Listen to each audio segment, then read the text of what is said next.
Yeah, I'll try to. We'll keep our open short since we got a lot of Yeah. shit to get to this episode. But Yeah, we do. Hold on. oh, okay, not short enough. We should keep this in just for the the irony. All right, now I'm good. Okay. Yeah. So I'm kind of stealing this from another podcast. Because they were talking about it on a recent one, but I figured we kind of have a through line with our. We have like a couple cold open topics that we always keep coming back to. Yeah. This kind of fits in with that. And also they stole from us because at the end of that one they said that they're doing Oldboy for their next episode. So of course. So but yeah, so this is actually a couple weeks ago is when this was like posted, but Disney is no longer like doing physical releases in Australia and New Zealand. Any particular reason? I think just the sales haven't been there with what they've wanted. I think so. Guardians of the Galaxy 3, which came out earlier this month, is their last like thing that they're releasing physically there. So I mean, it's already like that in the United States. I feel like if you go to like Walmart or Target or even Best Buy, a lot of those like physical media sections are tiny. And also, I'm gonna be a huge snob right now, but why are DVDs still a thing? Mm-hmm. I've done a complete heel turn on what I believed a few years ago, where I was like, I don't need a Blu-ray. DVD's fine. Standard definition is okay. Mm-hmm. And now I've seen the light, and it's like every movie from the last year that I've wanted inexplicably only has a DVD release. Like new movies. Oh, DVD only. Okay, that's weird. That's definitely weird. Every time I'd go to Meyer and I was like, I want to get Beau is Afraid. I want to get a physical copy of Beau is Afraid. I want to watch that movie. Mm-hmm. DVD only. No Blu-rays. Okay. I don't know. It's really strange to me. I don't know if it's like it's like a budget format for like normal. Could be. It's like DVD's a working man's format. I don't know the logic behind it, but I don't know. It just physical media period is like shrinking everywhere I go. Mm-hmm. I mean, you probably remember the good old days of Best Buy when it was like an entire section of like CDs and movies. Yeah. It was insane. That was like the entire middle of the store was like physical media. I won't just say like movies, but like, music, games, movies. Yeah. And yeah, the stores around here have definitely shrunk their sections too. But now Walmart carries vinyl. True. Yeah. How weird. I didn't even think of that. You want to drop like $40 on Queen's greatest hits on vinyl or something that you can put up in your dorm room. Mm-hmm. Yeah. I'm being a boomer again. Just like these kids aren't listening to vinyl. They're buying it as wall art. Yeah.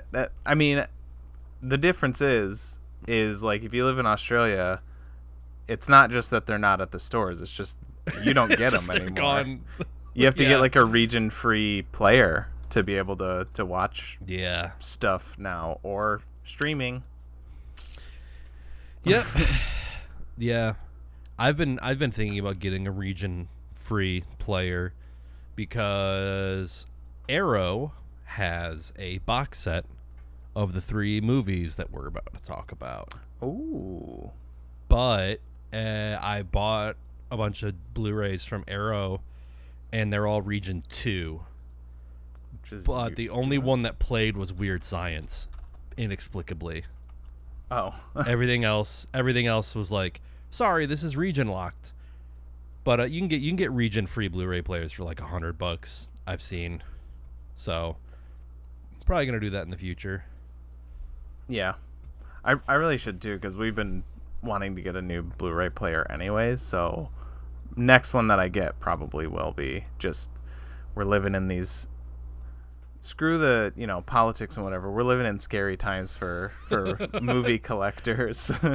Honestly, yeah. We're a marginalized group. Yeah. Constantly downtrodden.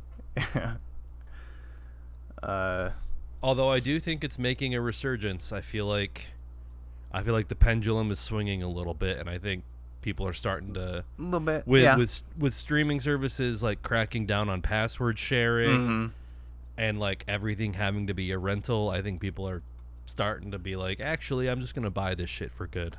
I definitely think I do think that there is more of a like you said, like swing back to tradition. To getting I had a good transition before, but then you kept talking, so I forgot what it was. Is it because I mentioned the release of the 3 movies we're talking about, or pendulum swinging, return to tradition? Speaking of the 3 movies we're talking about, yeah, I don't know, that wasn't it, but welcome back to ThereWillBeDuds. This is episode 114.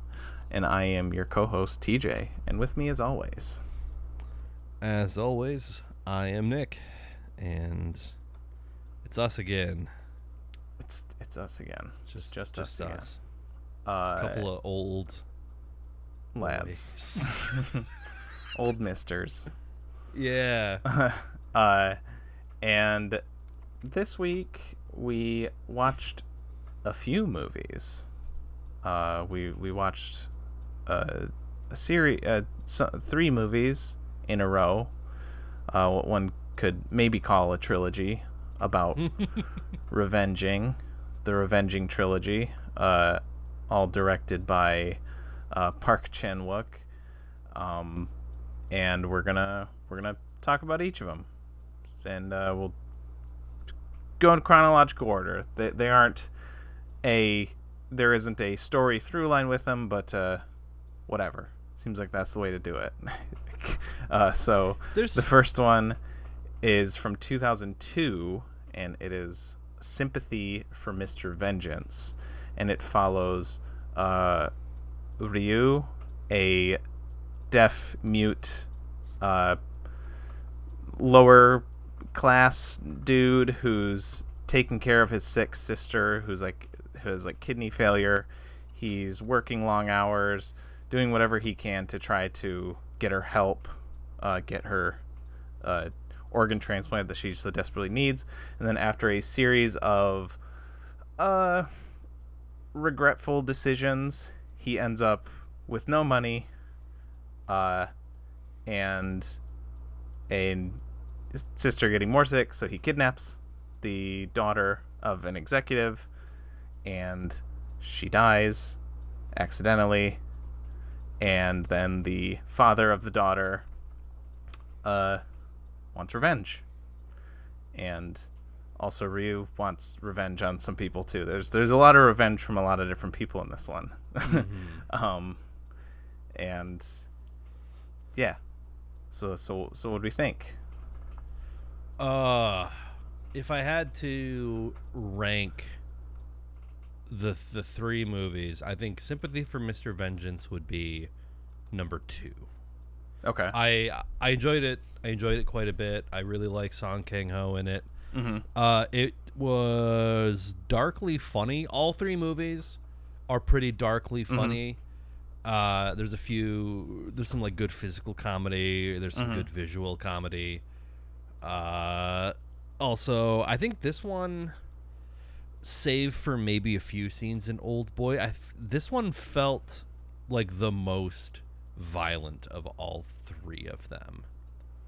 Yeah, like visceral violence. Yeah, I think I would agree. Yeah, Oldboy has very shocking moments, but right. Yeah, this one, I mean, skipping around when he takes the baseball bat to like the tall sons Yeah. And that shit was pretty rough.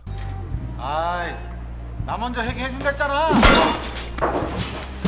So like satisfying though when he runs up and knocks. He's like opens the door and then just the sound effects and Which apparently that was improvised. Yeah, I read that. Like they just expected him to kind of walk back and do it, and I think it works better with that running because it kind of gets you amped up for the scene too. Yeah. I also think this one, it's gonna be hard to not like try to compare him to the other two just because they are like loosely a trilogy. I think this one has like the most sympathetic, like two kind of opposing. It's in the vengeance name. Forces. I mean, it's in the name. Yeah, because in Oldboy, there's like a little bit of like you can kind of understand like why he's doing it, but it's just like it's extreme. This, it's like you kind of can make a case for both sides, and just like I mean, at one point I was like, I'm ready for Song Kang-ho to kick some ass, and then it got really dark and sad, and I was like, maybe I maybe I shouldn't have been excited for that because. They both are capable of doing some pretty horrific shit. Yeah. Have you seen this one before, or was this the first time? Nope. The only one I'd seen before was Oldboy. Okay. And I've seen Oldboy a lot, maybe like at least a half dozen times now. Okay. No, I mean I'd say probably closer to 10 because I watched it twice in this last week alone. And yeah, this was the one that made me decide to do the whole trilogy because of the even before I rewatched Oldboy, just watching this and just fucking loving it. I loved this movie, but also just noticing the things to compare and contrast to Oldboy. I was like, yeah, this seems like I'm getting the how these are trilogies or whatever, the thematic similarities and stuff. And I would say that this is the most. I said to Kalia, I was like, this one is the darkest. This one is the most depressing, but Oldboy is the most fucked up. Yes. And I would agree. Like that was one of my favorite things about watching this is just like how much you sympathize with these two different characters. I loved that so much. Where Oldboy is mostly from Odesu's perspective, and Lady Vengeance from Lee Gun's. I just finished it for the first time, so I'm not gonna be quite as familiar with that one. All like Korean names have a certain cadence to them. And sometimes. And I'm totally my own American ignorance and like not part of my culture. Sometimes it's hard to keep track of character names because a little bit, of that certain cadence and like the way that they are. But this one, it's like, okay, Song Kang-ho is my anchor. I know him. I know his face. I know that guy. Yep. Yeah. And like I loved how like reeled back this is compared to I guess both of the other ones really, but again just going off of my knowledge of Oldboy at the time, like reeled back it is from that, and just how you like how much time it takes before they even kidnap the girl. That's like a half an hour in, and then they have her for like 20 minutes. There's maybe like it's roughly like an hour in, I think, when she dies. And I love the time that you get to spend with them, like before, just you really get to feel for Ryu's like desperation with like why he goes to selling his organs and then getting ripped off and then eventually going to kidnapping. I loved that scene with his girlfriend trying to like justify it.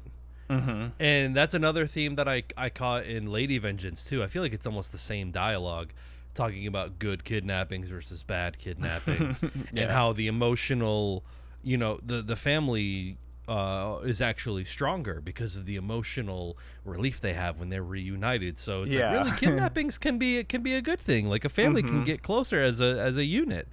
Yeah. And she's like this like radical anarchist. So she's just like I was like, okay, I'm kind of with you a little bit. She's like, oh, these capitalist pigs need to pay their fair share. And if we weren't, if they weren't so rich, we wouldn't be so poor and blah, blah, blah. I was like, okay, yeah. And then you kidnap a kid. And I'm like, I don't know about that part. Yeah. Yeah, but they, of course, they try to do it in like the nicest way. They're like, oh, she's not going to know that she's kidnapped, So they're even there, they can't fully... like, they got to be nice about it or whatever. I don't know. Yeah, and it's like I felt so bad when they were like trying to stage the Polaroids to send to him, where he just like takes something away from her and she starts crying, and then he's just like chasing her around taking pictures.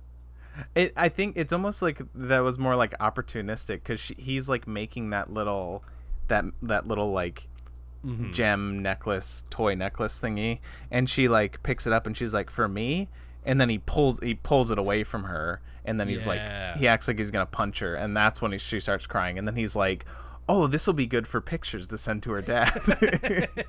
That's kind of the attitude. Yeah, like you said, it and I probably mentioned this when we did Thirst too, another Park Chan-wook movie, and really any Bong Joon-ho movie we've done, because I feel like they kind of have similar tones. And one of the reasons that I love both directors so much is that is the way that they blend like drama with comedy, with like almost horror to like with how dark the stuff gets. It's like such serious, like disturbing things happen, and yet it'll just throw in random silly shit, and it just it's like, okay, yeah, cool. Like when he, but it's so it's like so masterful how they're able to do that, and yet it doesn't detract from the seriousness of the scene. It doesn't cheapen any of it at all. It's not like, it doesn't feel like, oh, you're like putting in jokes to try to like, maybe give it a sense of levity, but it's obvious that you're putting in jokes. These feel more organic. Yeah. Like early on, and it almost movie almost like punishes you for laughing. At the very beginning, near the beginning, it's like a scene where his sister that needs the kidney transplant is like basically writhing on the floor, screaming. But you don't see her, and so you're like, okay, this is like they sold an apartment to a deaf guy because they're like, oh, he won't mind all the noise, and like you think it's people having sex or whatever. You think it's like a woman loudly moaning, and there's this shot of these three dudes kind of holding each other up with one arm, and then all of them are just beating off with the other, and you're like, oh my god. Like, it's so pervy and so gross, but it's just like the blocking of it, like the way that they're staged. It's so funny. The one guy has like a nude picture taped to the back of his head. That's right. So the guy behind him can. That's right. Yeah. And then the camera like pans over, and you see that it's his sister writhing on the floor in pain because she needs a. And you're like, oh, okay, that's bleak. That's a little bleak. Yeah. Or like. Another one that sticks out to me as like riding that line is when I wonder if it's gonna be the one that I'm thinking of, when Ryu goes to kill the organ donors. That's not what you were thinking of. No. Well, he knocks the first one out, and then the one dude who's like, he's like, the other son is like raping the unconscious girl or whatever. Yeah. And then Ryu starts coming down the stairs because he's gonna kill the other two, and then he walks over with his pants down by his feet. Yeah. And you're like, okay. And then Ryu like stabs him in the neck. He pulls it out and he sprays out, and then he like collapses, and he's just got shit all down his legs. And it's like equally like it's disgusting, but like silly, but like it fits also for the scene. I didn't notice the shit down his legs. I think I just probably assumed it was all like blood or whatever. I didn't realize he shit himself. Yeah, it's pretty brown. Oh man. Yeah. The scene I was thinking of, it's not super long, but I think it's when Song Kang-ho he's like on the phone, and I think he's talking to the private investigator or whatever, but it's kind of a close-up, and you're almost like, where is he? And then it pulls out, and he's like sitting in the ball pit that's his daughter. Yeah. And it's just like it's like sad because it's like that's her room with all of her stuff. But the fact that he like positioned himself inside of her like little mobile ball pit, and then when he hangs up the phone, I think he leans back and like falls into it. Yeah. It's like, again, it's like I was laughing, but it's still just like kind of sad. Yeah. Yeah, and it really like doesn't like, except for those like the funny within the sad, there aren't really that many like uplifting scenes really. You get one, and it is one of my favorite moments in the movie, in the trilogy really, where he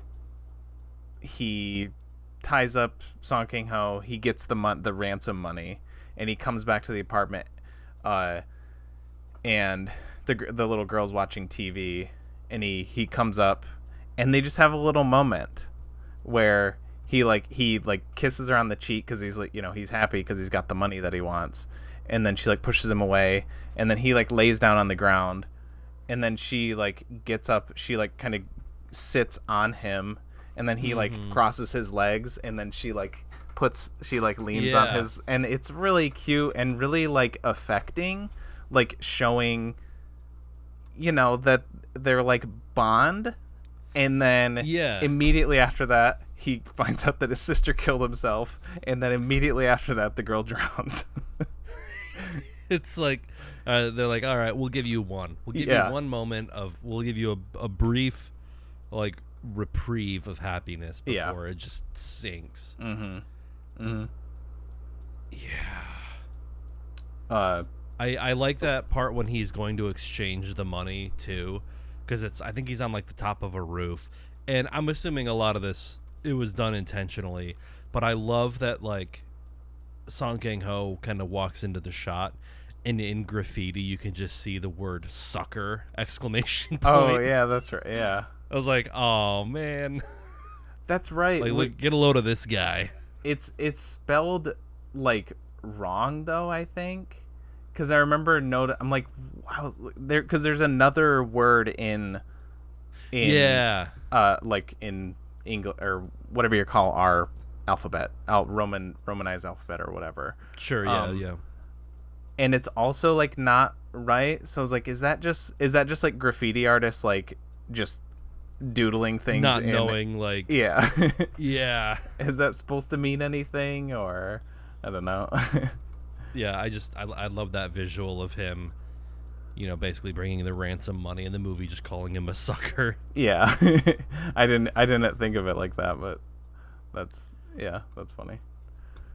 Yeah, and I was also reminded of Thirst, when Song Kang-ho is like, he's like drunk and he's blitzed, and he wakes up, and I like the visual of him looking back at the photo, and his daughter's gone out of it, and then she's in the room. Yeah. And it's just like, I was like, what is it with like South Korean movies and like visages of dead wet people? Yeah, I said that Park sure likes wet ghosts. Yeah. And it's or no, well, it's the other guy from Thirst in this that is the ghost, but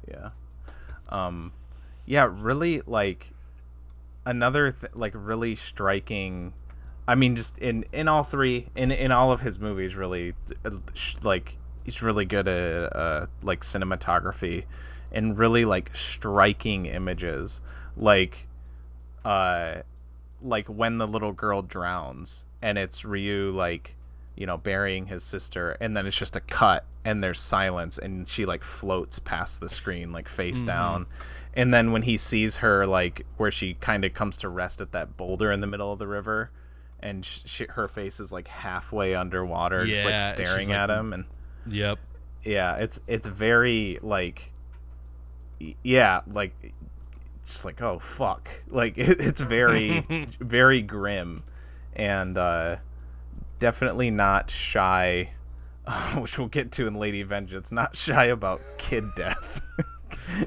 Kid murder.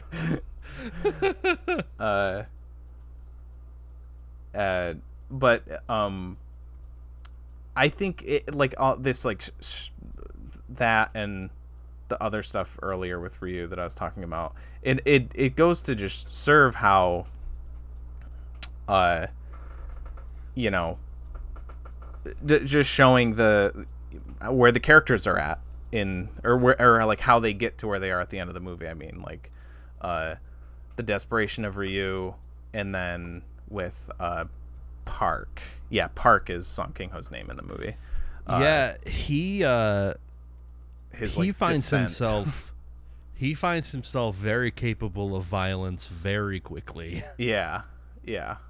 One thing I guess I was a little bit confused by was, so the guy, one of his employees, or the guy that he was with employees, the guy who basically like cuts his belly open in the road. Yeah.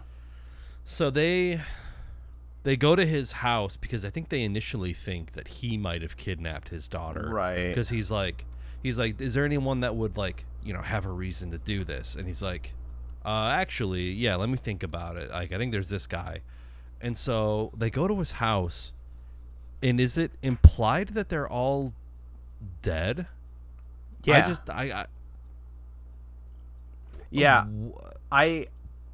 I also don't exactly know what there's like a little, some of the stuff in the middle of that, and yeah, I would say it's the only, I don't know, I don't necessarily want to say it's like a detriment. It could just be, maybe I just need to rewatch the movie or something. Could be like that. Also, I watched it on Tubi and the subtitles were weird. Okay. So I don't know if that's how you watched it or not, but so I could partly chalk it up to those. I watched it on Plex. It is available on Plex, not just like anyone's server. Like, it is on the platform as well. Right. So yeah. So I watched it there, and I think because of my ad blocker, I didn't get ads at all. Oh, okay. Nice. So, like, even with Lady Vengeance, I would see the little, like, ad in 15, 14, 13, and just go 12. away. It would. So I was like, oh, okay, cool.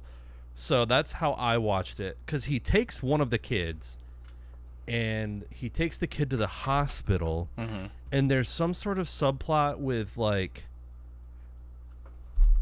something with, is the kid looking for an organ, or is he like gonna give the kid up to? No. Or is he just, well? He's I'll just tell like, you what, this kid's dying. What I'm pretty sure happened in the scene. I just don't know why, but I'm pretty sure they were all poisoned. Like, you get the close up of the dad, and he has like kind of bubbled like spit like out of his nose or out of his mouth, which you kind of tend to associate with like a cyanide poisoning or something like that. People like they like foam up at the mouth, and like also the way that the doctor's talking about the kid like in the hospital, like he also was poisoned, but he just hadn't killed him yet, essentially, and that's why he's like, yeah, if I was the most optimistic doctor in the world, I would say he has a chance, like, or something like that. Because like, go ahead.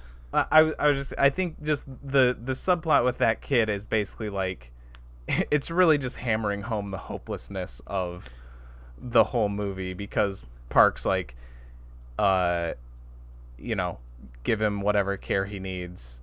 And I think the thinking is that, like, this kid is not going to make it, but Park needs something to, like, hold on to. He needs, even though it's just a kid he found, he is obviously kind of, like, attached himself to it in lieu of his own daughter. And then when they call him at the end, just to, you know, why not just add another like body to the pile? And he's just like, and then you got the wrong number. Click. Yeah, he's like hardened. Because I've got the scene pulled up, and my thought was that it was supposed to be showing like the poverty that the people that he employs live in. Like that's what I thought he was gonna pull from that, was just like, because it shows multiple close-ups of like just the shittiness of everything. Like all their walls are like plywood. They have like a million of the same doll for some reason over and over again. It's like the same plushie, like just piles of them. But there is like one woman by the door with her arms outstretched like that. So it was almost like maybe they realized that they were getting poisoned, because maybe you know, he tried to kill himself in front of his boss. Maybe that was his, just like, you know what, life isn't worth living, so I'm just gonna murder suicide like my entire family because this is a shit existence. You do see an open bottle next to the pizza that they ate too. Oh, yep, I see that. But I don't know, like, how he got the rest of his family too, or why. Yeah, maybe it was just a thing of like, I can't provide for you, I'm gonna kill myself, and then there's no point in you guys living because you'll just be homeless and probably die soon anyways from starvation or something. I don't know, like. Yeah. This movie is not yeah. It would kind of fit with the overall tone of this movie.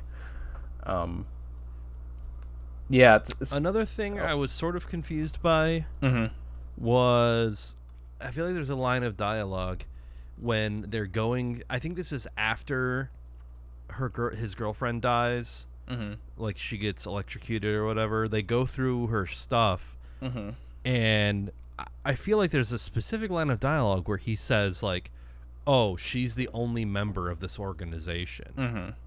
But then there's the guys at the end.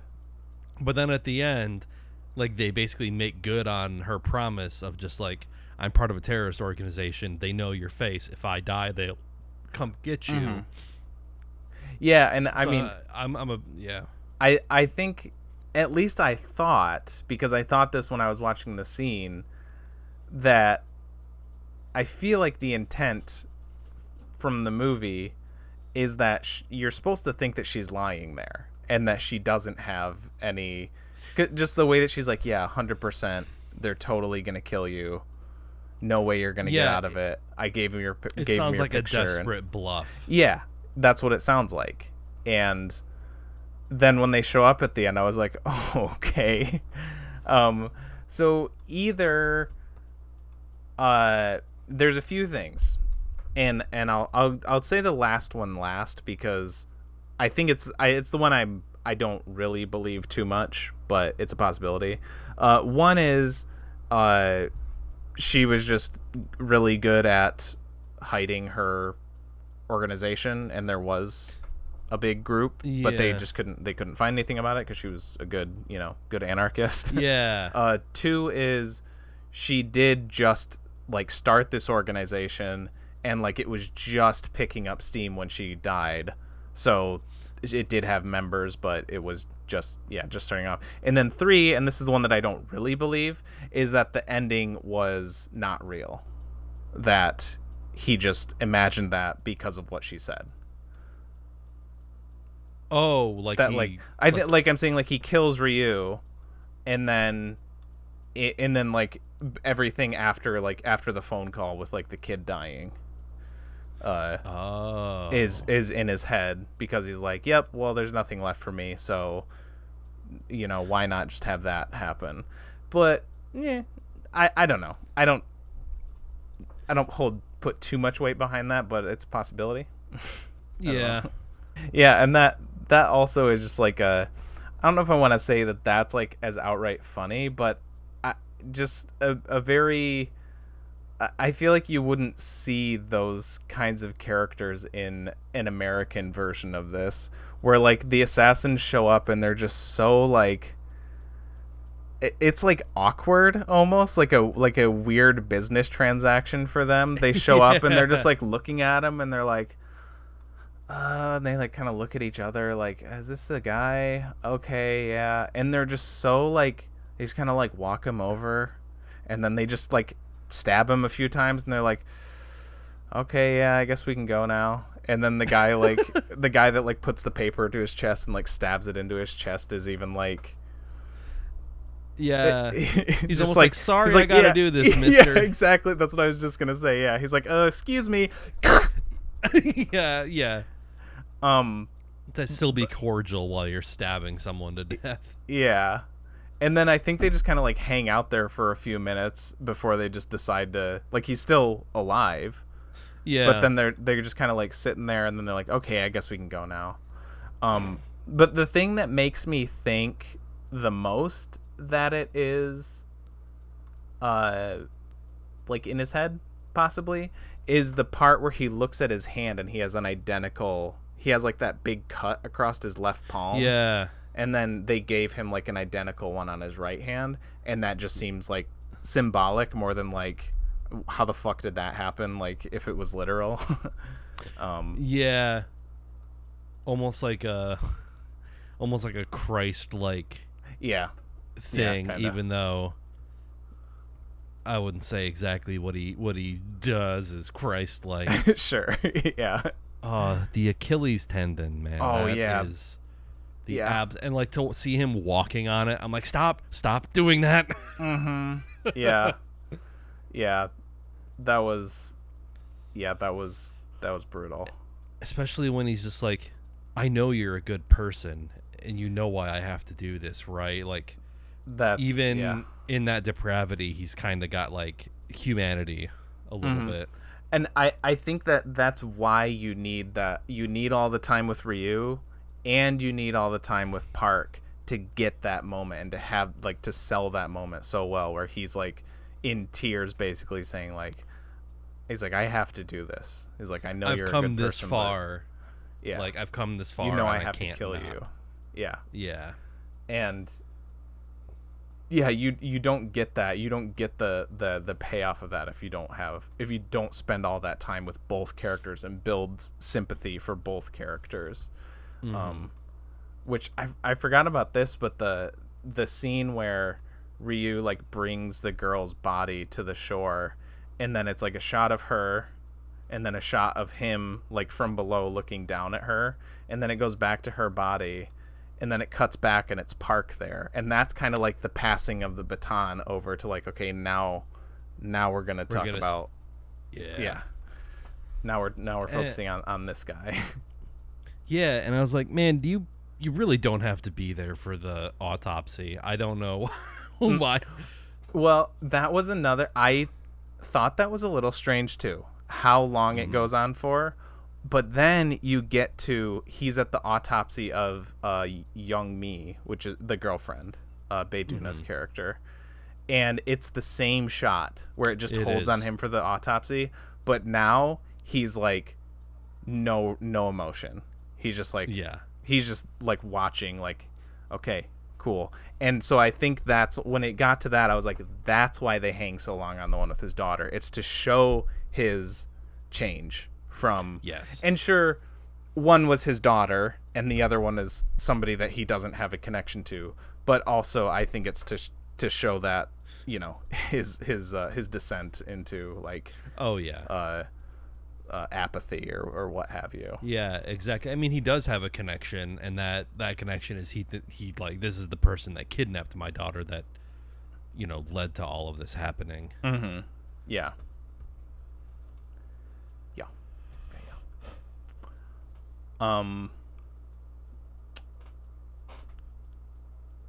The other funny part. Okay. Again, darkly funny. And another like showing how dark Park has become when he's got her tied up and he's electrocuting her. She like ordered food prior to that scene, so he gets the food, and the guy's just like, next time just order all of it instead of like this. And then you find out later he kills the guy, which is a good reveal of him like sitting in the hallway conked out. But it's just like he's sitting there eating, and then just out of frame you see piss roll towards the plate, and he looks, and he's like, ew. And he like lifts the little onion out of the styrofoam plate and puts it in his bowl. It was just, and then he takes the sheet off of her and throws it to like soak it up. Yeah. And then when she like starts making her threats, he takes the piss soaked blanket and throws it back on her head. That's right. Yeah. Okay. Yeah. Like, I remember that whole sequence of events. Yeah. But just like the way that it's shot, and like the slow reveal of like the piss stream, it's like darkly funny to me. I kind of giggled. Yeah. Yeah, I can see that.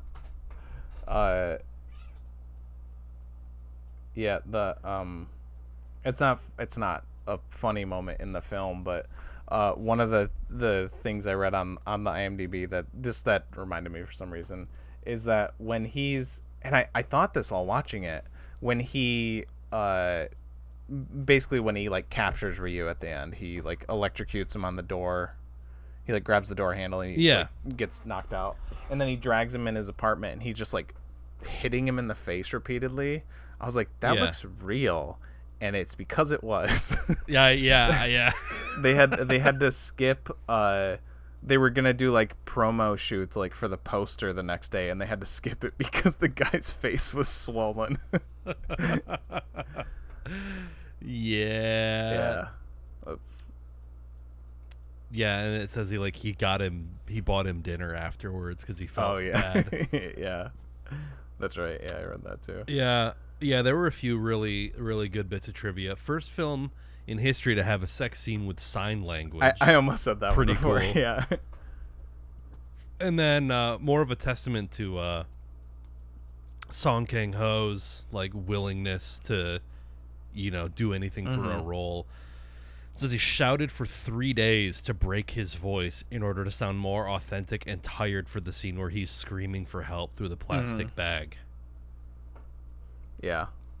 Yeah, I went back to that scene after reading that trivia, and I was like, oh, yeah, okay, yeah. It's pretty guttural, like, the way that he's, like, you can tied tell. up, like, in the middle of the night. Mm-hmm. Yeah. All right. Are you good to move on? Yeah. Or is there... Okay. Because I guess if there's anything we forget... We got two more movies that we can be like, oh yeah, also this thing from this movie. So yeah. Okay, I'll start us off for this one. Okay. Yep, I adored this movie. I went with a 9. Okay. It's pretty fucking great. Love the characters. I love the like I said, that kind of the dual protagonists, antagonists, characters, and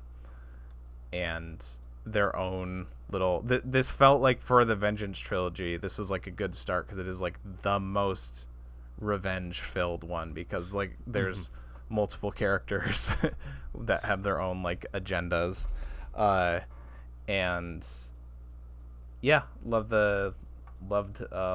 most everything about it. It's just kind of like what you said. There was a couple things in the middle where I was just a little lost, and that might be me. It might not be the movie. I'll need to see it again to really say. But yeah, I thought this was a pretty fantastic movie. So 9 for me. Yeah, I'm at an 8, but pretty much right there with you. Really, really liked it. Song Kang-ho is fantastic. All the performances are pretty great, especially the guy who is credited as the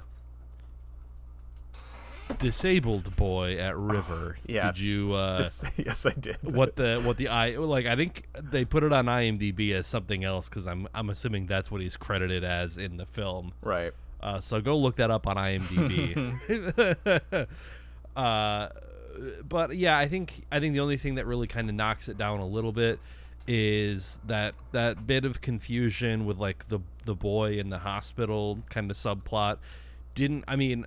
The end result was just further showing how cold Park has become at the end of it.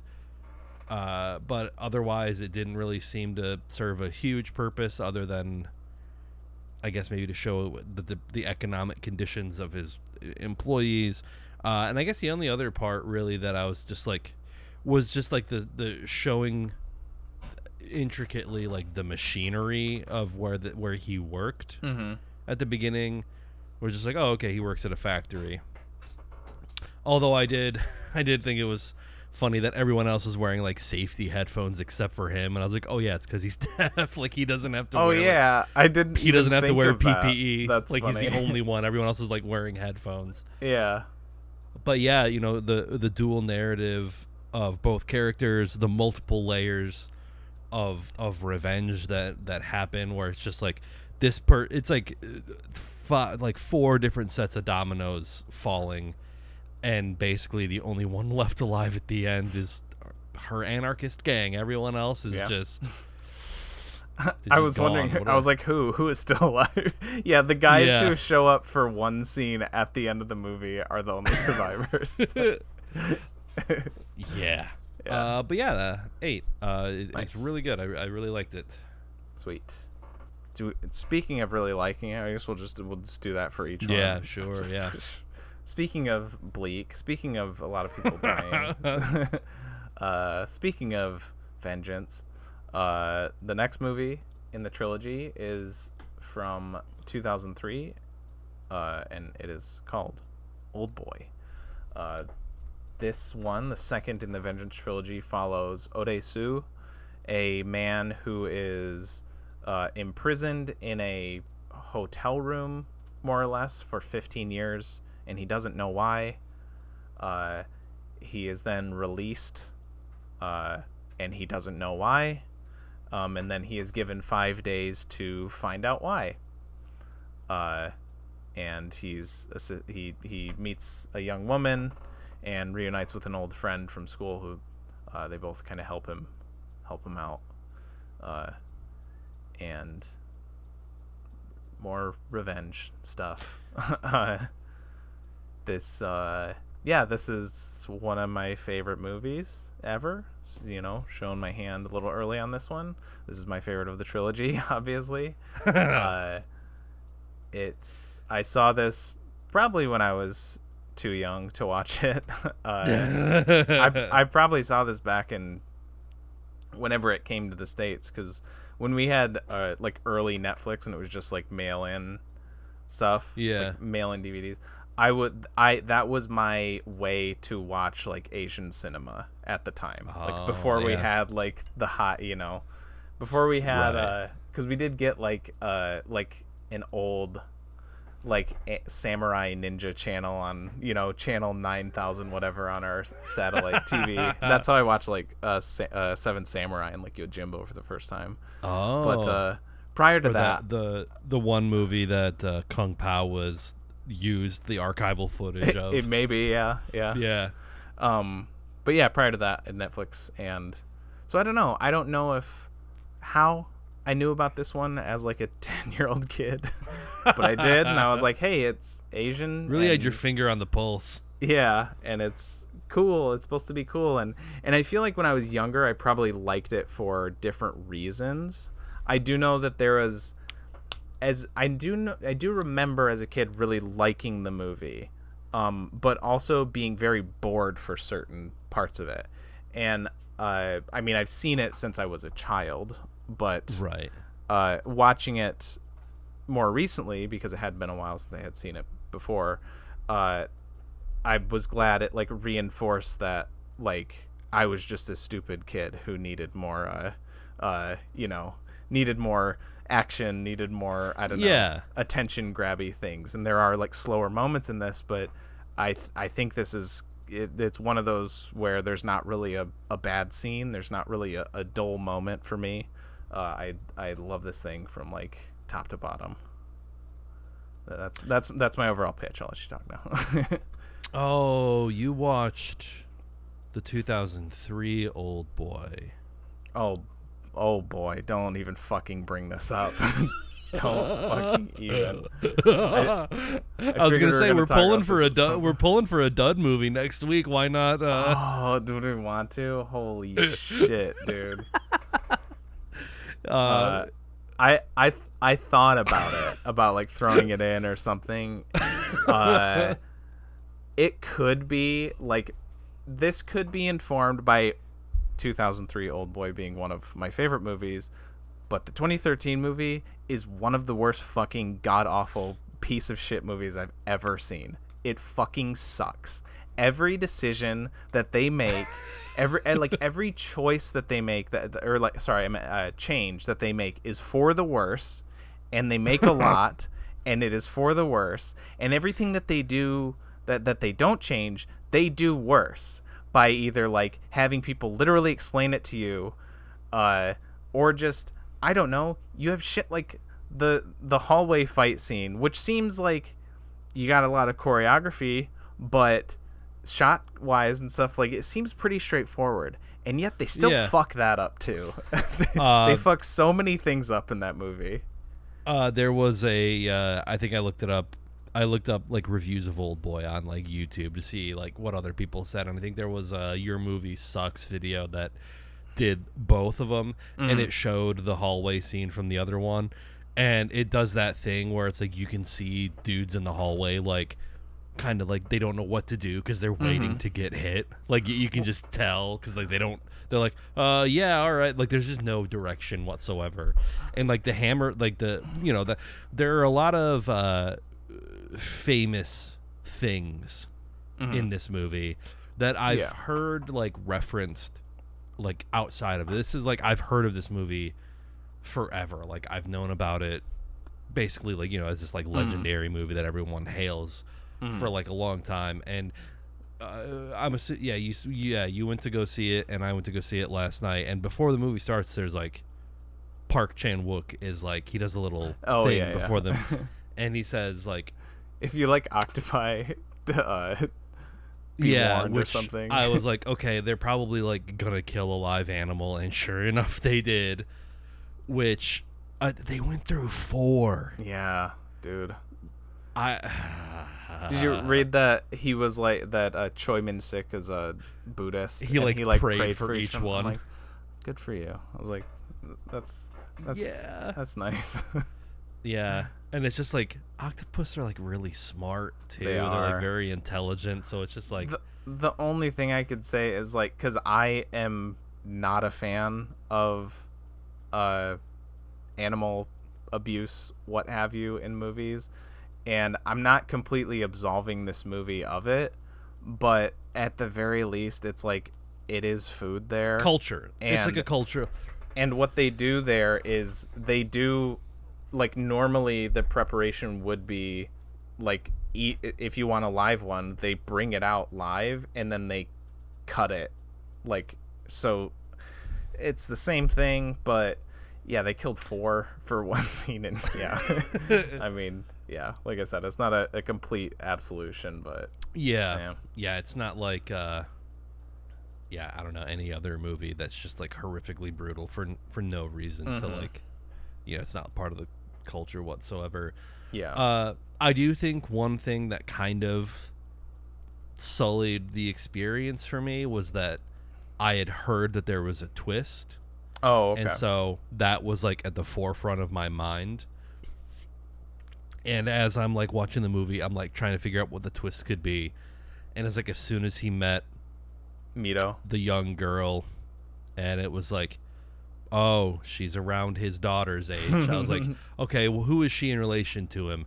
Is it his daughter? And then sure enough, that was the reveal, which that final confrontation scene was very, very good. But again, it was almost just like I didn't have that like, oh, holy shit moment, because I had already kind of guessed it in my mind, because I knew there was a twist coming, and I was like, well, it's got to be something. And then he pulls out the box and goes through the family, like the photo album.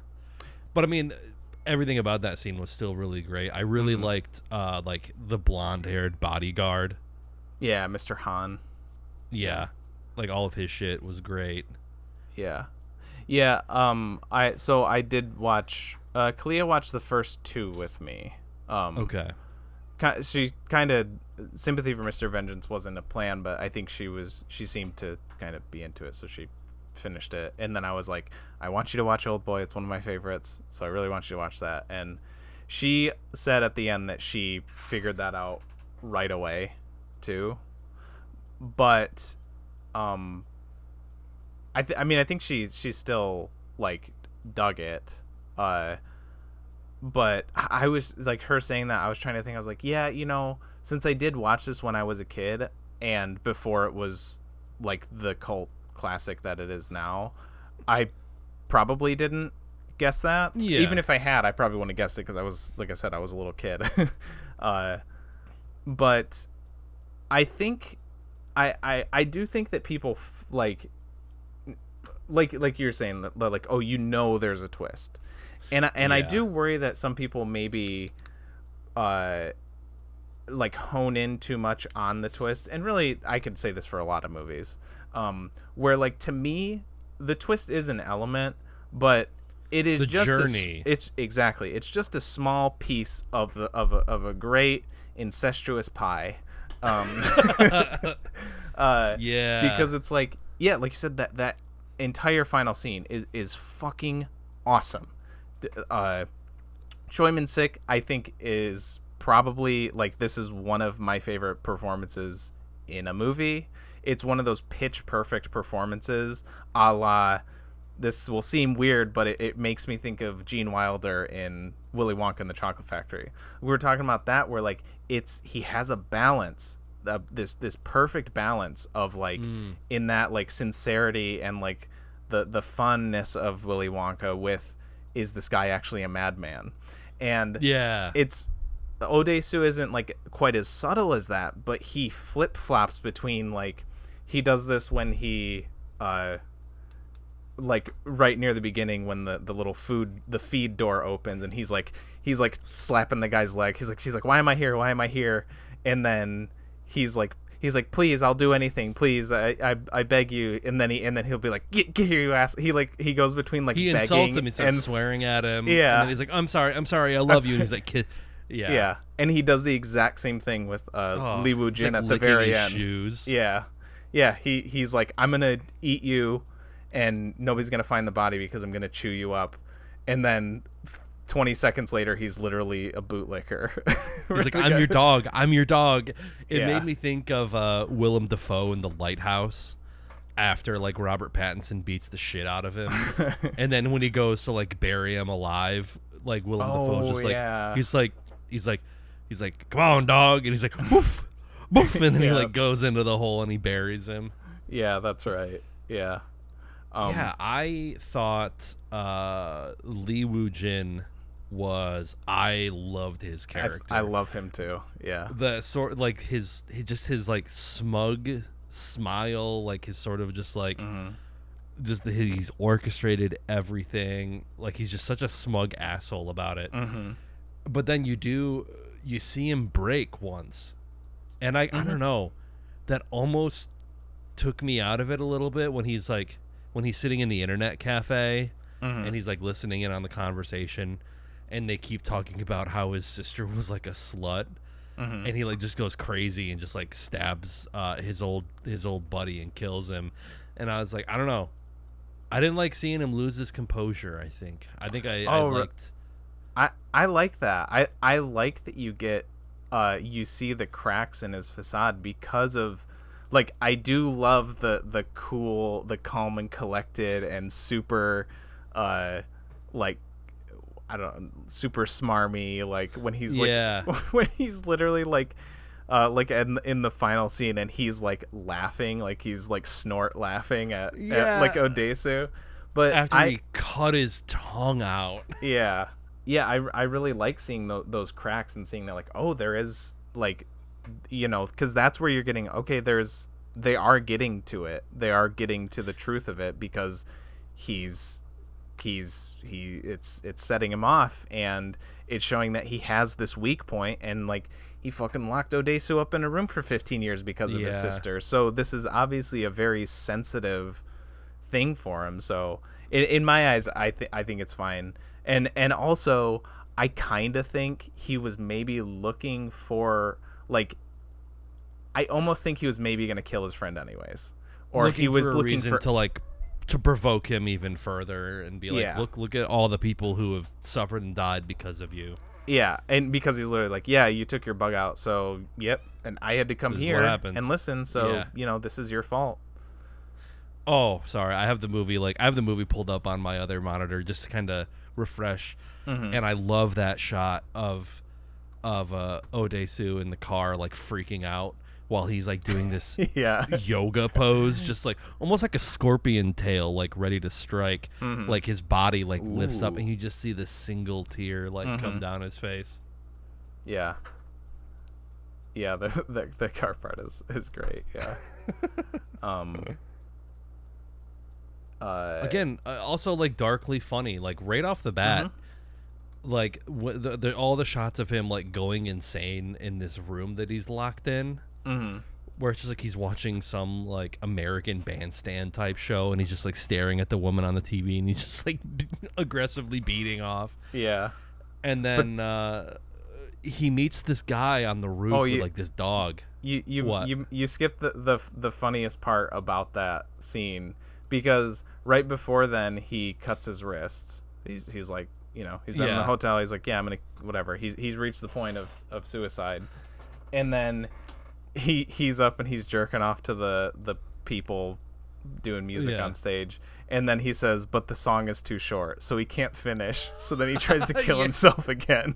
I was like, it's not funny, but it's funny. Yeah, and I think there's even a shot where it's just like you see him like kind of going crazy, and then he's just like kind of doing almost like his version of like the Kubrick stare, but it's like the Oldboy stare where like his hair is like super frizzy out, and he's just like staring straight ahead, and he's smiling. Yeah, like it shows the progression. Or like you know, and all I can think of is the poor guy down the hall is going to be eating with one chopstick. Yeah. So many movies, narration seems like superfluous or dumb. But I love the use of narration in this. Like when after he's like begging the guy who's feeding him, and he closes the door, and then he's like slamming on the door, and then the narration comes in and it says, "If I had known it would be 15 years, would that have made it easier or harder?" It's like, fuck. Like, that's such a good like way to reveal that. And yeah, there's other moments like the chopsticks and stuff, but okay, now I'll stop interrupting. Oh no! Oh no! I found it's like right when it's introduced that like the gas puts them to sleep. He's like just staring, and he's like, yeah. And it's like when the melody comes, the gas comes out, and then he's sitting there, and then he like kind of turns his head, and he's like, and then he falls over. Yeah. But I think the biggest laugh was like when he finally gets out, and he's like on this rooftop, and there's this guy who wants to kill himself up there, and he's just like, he keeps him alive long enough to be like, I'm gonna tell you my story. I need to tell someone my story. Yeah, I know. And then he tells him the story, and the guy with the dog is just like, oh my god, that's insane. Like, that's crazy that you went through that. He's like, now I want to tell my story. And then he just gets up and walks away. just doesn't give a shit. And then, of course, you get, you know, the punchline as he's walking away. You see the dude fly down and, like, smash into the car. Yeah. And then he does the smile again. Is that after he's, like, stolen the woman's glasses? Yeah. And they're, like, kind of pointed like that. kind of cat eye glasses. Yeah. Yeah, it might have been on like some YouTube interview thing or whatever, but Park Chan-wook said he was like, this is a very funny movie. I want you. He's like, I think it's every okay to laugh. Yeah, he's like, every scene is funny. I think that you can laugh at every scene, or like laugh throughout the whole movie. So yeah, knows what he's going for. I mean, yeah, even during like the most grotesque violence, it was almost just like all half laughter, half revulsion. Just be like, holy shit, like. Especially like the first scene when he straps that dude up and like starts pulling his teeth out. Yeah. And like the super intense close up of it just right on the tooth, and you see it like start to bleed. We're just like, oh no, no.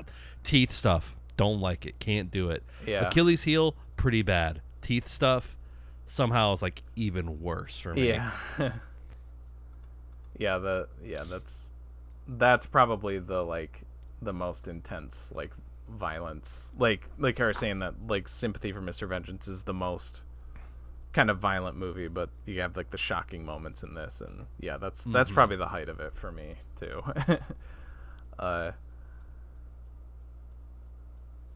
Yeah, I really like that character too. There's a Mr. Park in the first one, and then there's the hotel operator, and this is also a Mr. Park.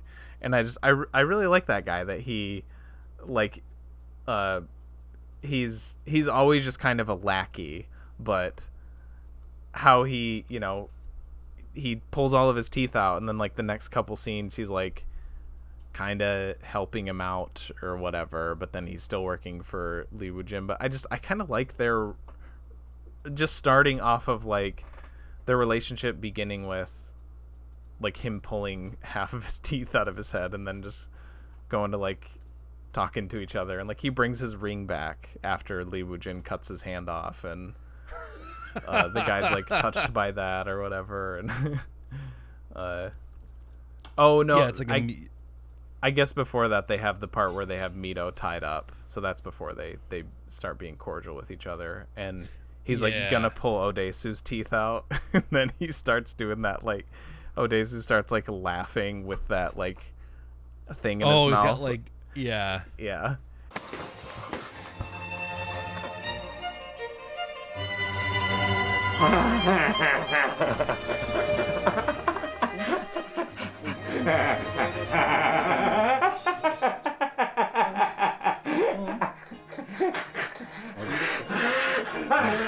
God, he's Choi Min-sik is so good at like the insanity of the character. Oh yeah. Like he's still a person, but you can see how he is still kind of insane, because like he's like forever kind of damaged by his time in captivity. Yeah, it's like, he has a purpose, but it's also like nihilistic, and he basically has like a death wish where it's just like he kind of doesn't care if he lives or dies. Like, I mean, he fights off all these dudes with a knife sticking out of his back, and it's just like he's almost like running on pure adrenaline. Yeah, and at the end, even I think when after Lee Woo-jin like calls off the he tells Mr. Park to he's like, don't open the box, and then he's like, now what do I have to live for? And he like puts the gun up to like he's gonna shoot both of them, and Odesu's like ready for it. He you see him like kind of close his eyes, like he's like who cares? Let's do it. He's sort of like he did what he needed to do, and at that point he's like, yeah, just kill me. Yeah. But then you get the like just proving through like to the end just how masterful both Lee Woo-jin as a villain and also Park Chan-wook as a writer director is. He's like, no, I'm not gonna do it. He's like, I'm not gonna kill us, and he gets up and walks away, and he leaves the little thingy that he said it controls his pacemaker but then when Odesu hits it, it plays the recording of him having sex with Mito. just like the final fucking nail in the coffin.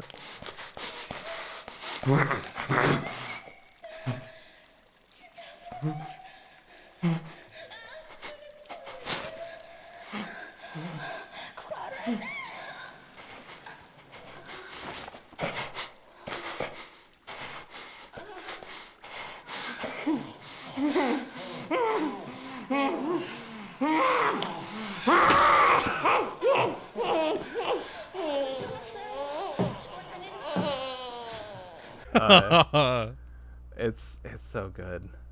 And then right after that, I just wanted to touch on one of my favorite cuts.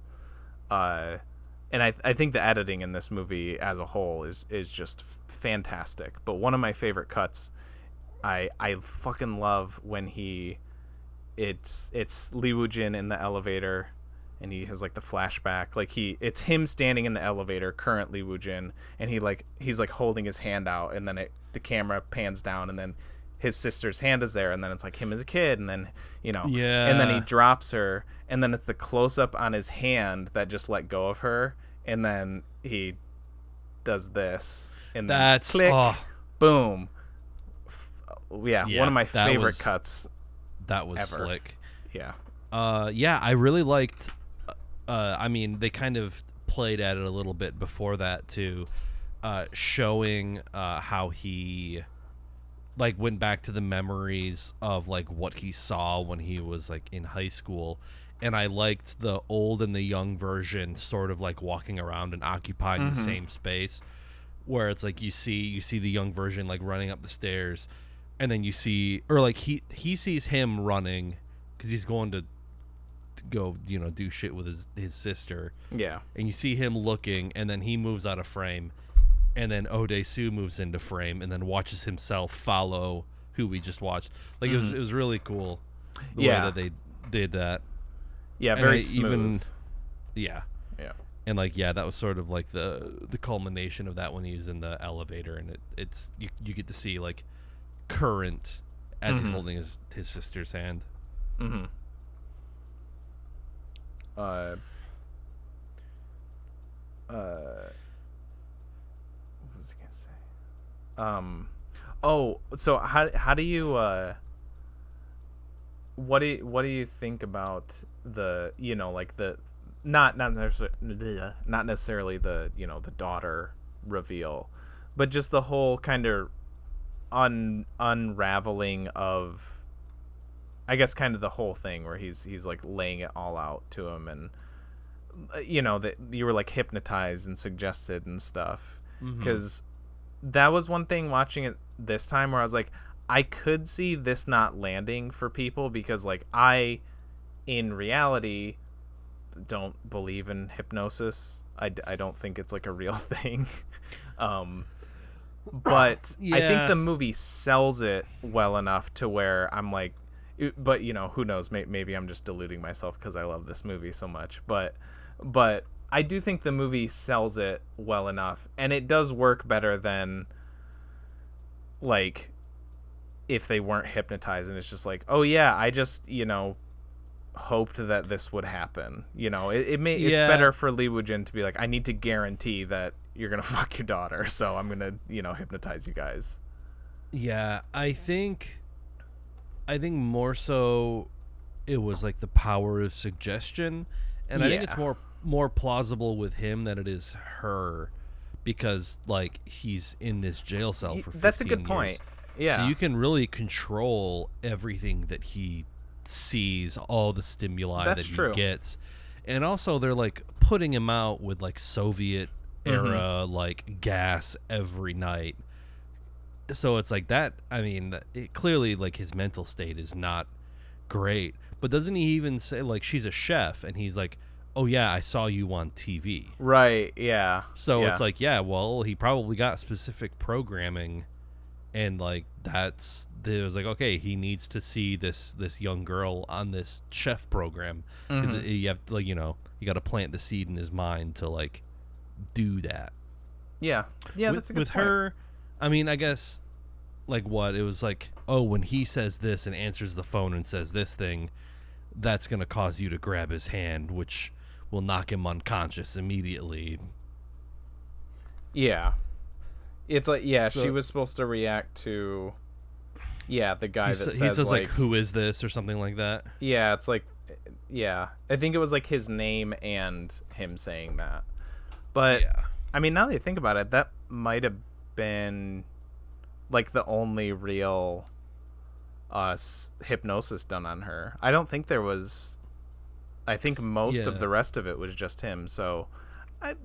that actually kind of makes it... To me, I was just kind of like, okay, I can suspend disbelief enough. Yeah. But I like that reasoning that it's like, he is kind of... His brain is more fucked, so probably more malleable.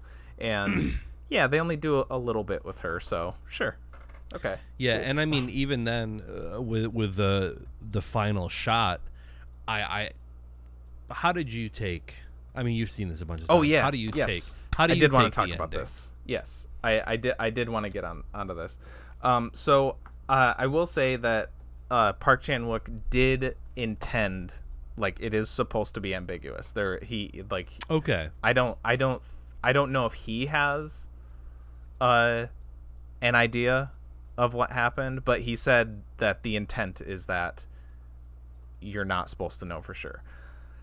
And I'm not. Okay.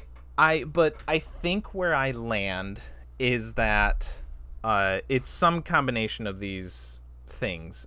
I don't think the hypnosis worked. Or I think the hypnosis did work.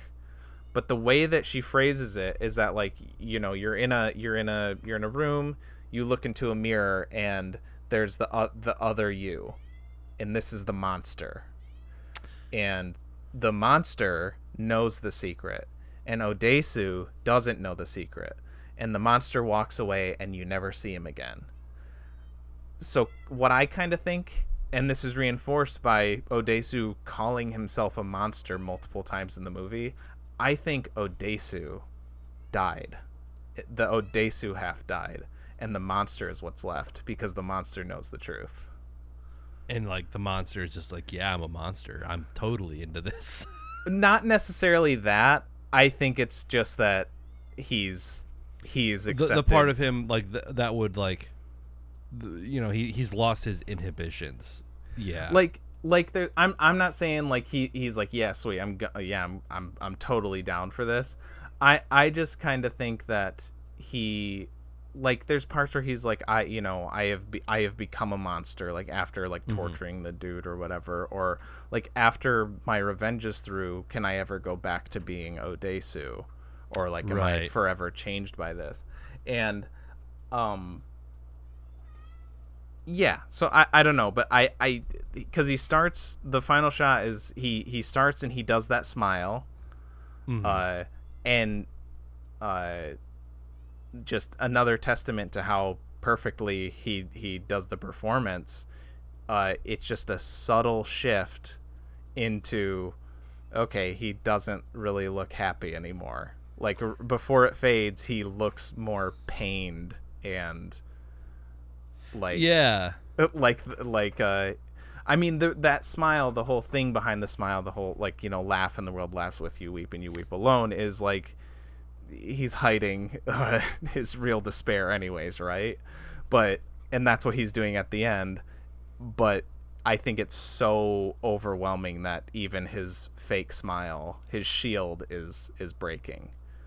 Yeah, it's almost like the final shot of The Graduate, when it's like they're on the bus, and they're both, like, happy and smiling on the bus, and then it just kind of, like, they both kind of realize what they've gotten themselves into.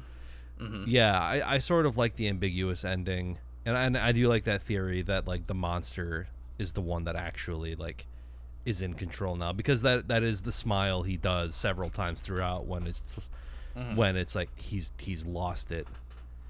I think at the very least, whether it's, you know, the monster or if that's hoo-ha, I think he still knows. I don't think the hypnosis took at the end. Yeah. and maybe that's even because ambiguity if he even was hypnotized, because she's like, were you out here with somebody? Yeah, and like you can see the two chairs, but I mean they're like in a forest at wintertime. Yeah, that's also that whole scene is very like other. Yeah, it's because it like was not winter.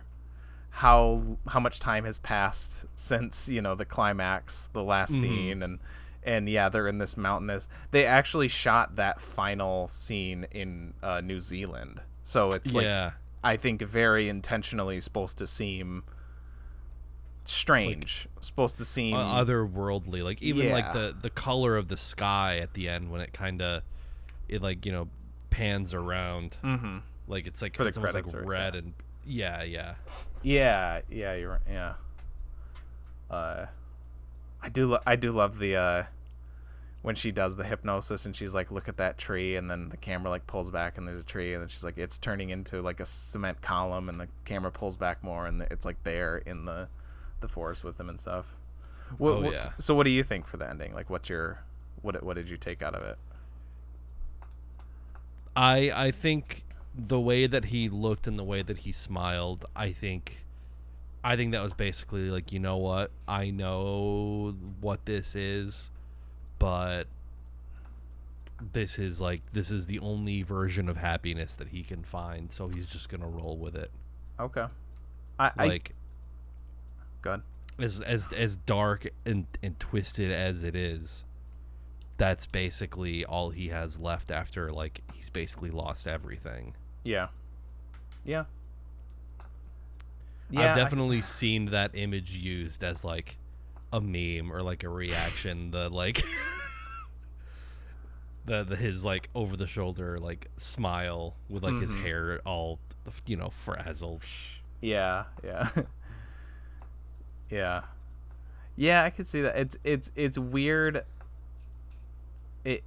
But just a testament to the power of the filmmaking, I guess, that like you get to the ending of the movie where an incestuous relationship may be implied to continue, and it's like, I guess this is the happiest ending we can hope for at this point. Yeah, it almost makes you think like, I think I like the other one where everybody died at the end. Yeah. if this is what happens when like characters live, I kind of wish everyone would have died. Yeah.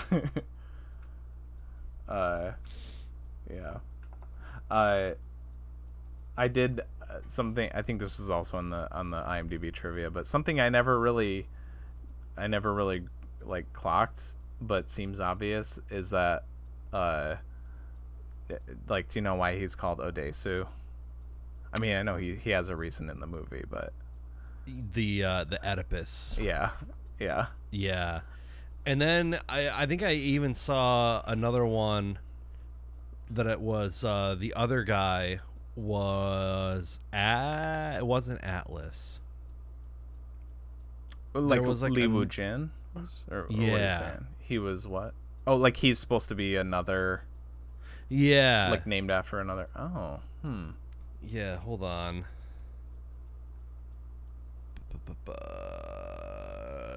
This can probably get cut. Where did I see that? Maybe it was on the Wikipedia article. Oedipus the King. Park Chan-wook said that he designed this pose to convey the image of Apollo. Oh. It was Apollo's prophecy that revealed Oedipus's fate in Oedipus the King. Okay. So, yeah, sort of a Greek tragedy in mind. Interesting. Huh. Yeah, I didn't catch that part or read that part or whatever. Cool. Yeah, and then it says that Mito is considered to be Antigone, Oedipus's daughter, even though I guess in the story they don't have an incestuous relationship. But no, 'cause it's his mom that he. Yeah. So Antigone's the product of that, I guess. But yeah. Yeah. You were saying that you liked how this movie was like shot and edited, and I will say I liked how all three of them looked. I will say this one felt the most like a movie that could be put in theaters. Like the other ones are good, but there's like a cinematic sheen that this movie has that the other two are lacking in a little bit. Like again, Sympathy for Mr. Vengeance and Lady Vengeance, you know, I liked both of them, but they both could have been, you know, like you could have told me that they were like made for TV movies, and I could be like, yeah, I can see that. Oh, I would definitely agree with Sympathy for Mr. Vengeance. It feels like that felt kind of more like a Barking Dogs Never Bite. It feels kind of like an earlier film. Oldboy is definitely, this is like, or maybe Sympathy is his Reservoir Dogs, Oldboy is his Pulp Fiction. It's very very clean, very refined. Yes. But I would maybe agree with that for Lady Vengeance, but that did have some really fancy camera work too. I thought there were some shots, like I think it's like in the ending. Well, we won't get too far into it, but there's some shots of people like walking up staircases in the snow that looks very nice, and but also some of it, I would maybe agree. And this is the more accessible, or the most accessible of the three too. I like for kind of like a universal audience, very like Parasite in that way, where it's just, you know, it's got its weirdness, but everybody can relate to, you know, being locked up in a hotel room for 15 years. I don't know exactly what I'm saying, but it feels like the easiest to kind of pitch to any. Well, everybody's watching step bro porn, so they're like, oh yeah, no, I've seen this before. Yeah, and I think both with Sympathy and Lady Vengeance, both of those also had like plot points where I was like a little confused as to what was exactly going on or what information I was supposed to get out of it. Oldboy was pretty like straightforward, like kind of cut and dry. I guess there weren't any sort of like cultural barriers. Yeah, I think that's kind of what I mean. I was like, oh, this.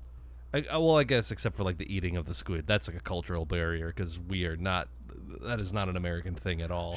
Sure, but I think even that, like the whole like reason he does that, he's like, I want to eat something alive. It's like, yeah, sure, like it's kind of weird anyways to eat it like in the way that he does. So yeah, it might seem a little more weird because we don't really eat stuff semi live like that, but I think it still hits. Like I think, you know, Korean audiences would still be like, that's different. That's you know? Not exactly how we do that. yeah It's like the they did it in like Succession, but it's like very famous, like eating like the quail. Is it a quail? It's like some sort of like, it's like a songbird. Yeah, and you have to like put the cloth over your face to hide from God or something like that. That's such bougie fucking bullshit. I hate that stuff. Yeah, it's like a half. Gras. Yeah, it's supposed to be. It's like a half like gestated or something like that. So there's some skeleton. I don't know. It's gross. I hate that. That's a thing. Yeah. Yeah.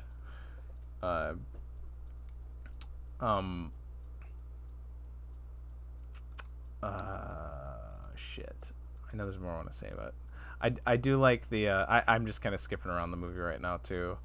Right before the torture scene and stuff, the there's such like great build up to like multiple moments in this. Like again, that the whole climax scene is great, but like just everything building up to him showing up to the hotel is like, because that's like the first leg, that's the first mystery he gets to, and then he gets there and the guy like drops off the food, and the guard or whatever is like, okay, leave it there, and then it cuts to like him staring, and then Odesu staring, and then the like the dotted line from the hammer to the forehead and the ding. Oh, and yeah. And then just like the guy slowly trying to grab the knife out of his boot, and then you see Odesu smile, and then it just cuts to inside the room with Mr. Park, and then yeah, it's that sort of implied violence.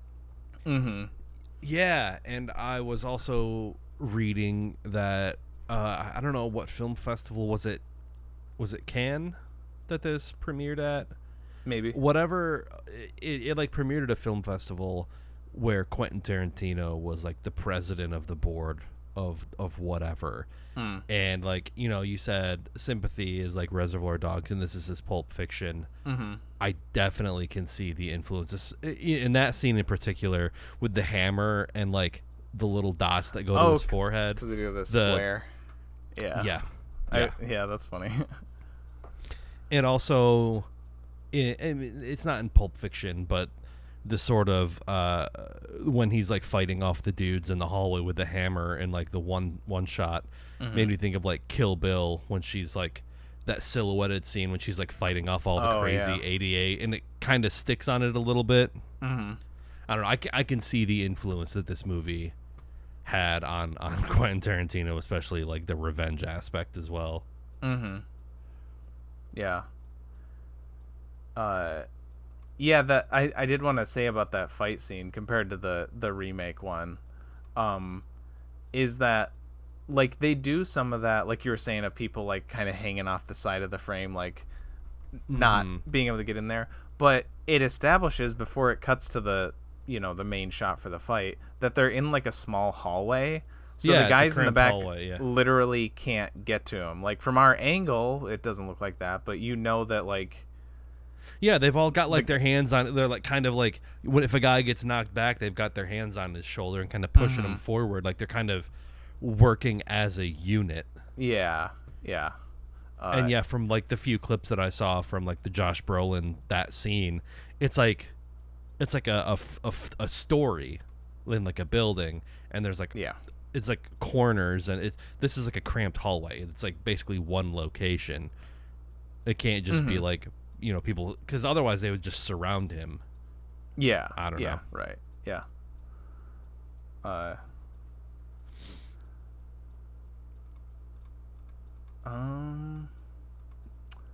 And again, that another like darkly funny moment is like after he basically just knocks all those dudes out, the elevator comes up and there's more dudes. And again, it's that implied violence that you don't see.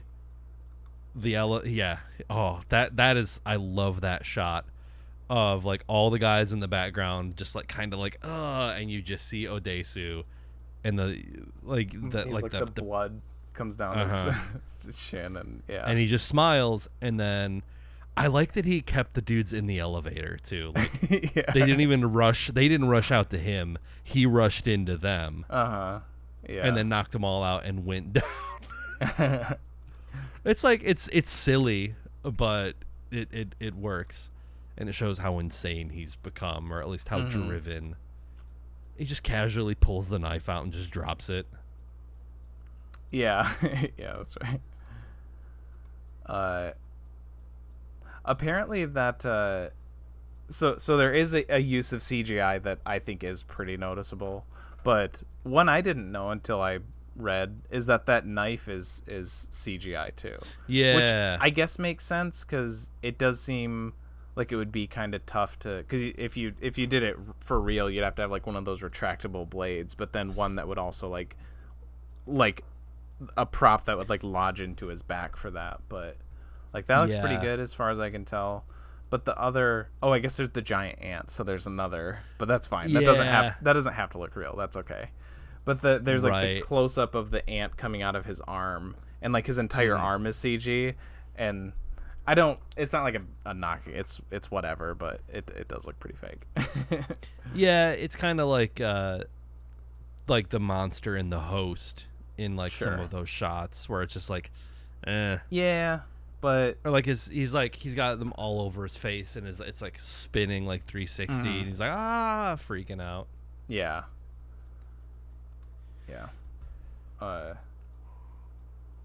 Something a thingy that I noticed watching it the second time this week is that the handkerchief that who we find out later is the bad guy. When after the fight, the hallway fight scene, he's like stumbling down the sidewalk and he kind of collapses, And then the helpful pedestrian, he's like, oh, let's get you a taxi, and let's and then he's like, oh, haha, it's me.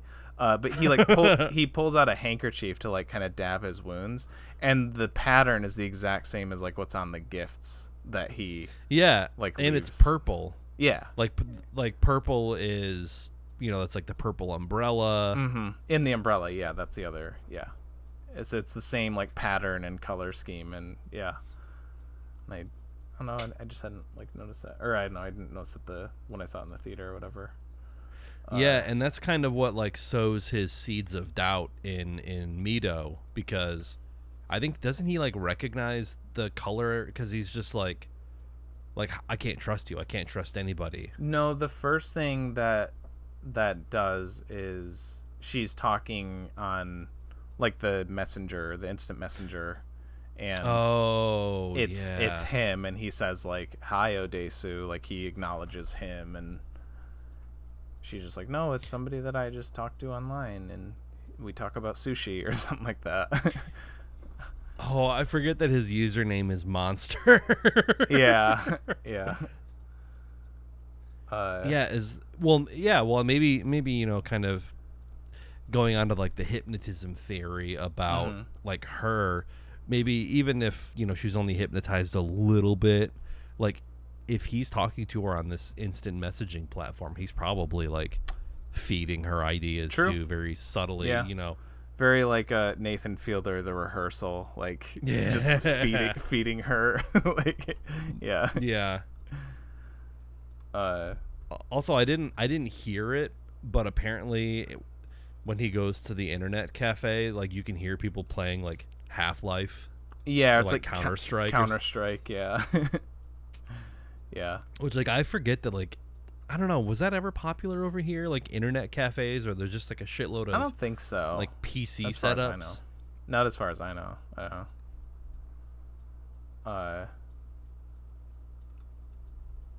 Definitely not like how they as big as they are over there, because they're still a thing. From what as far as I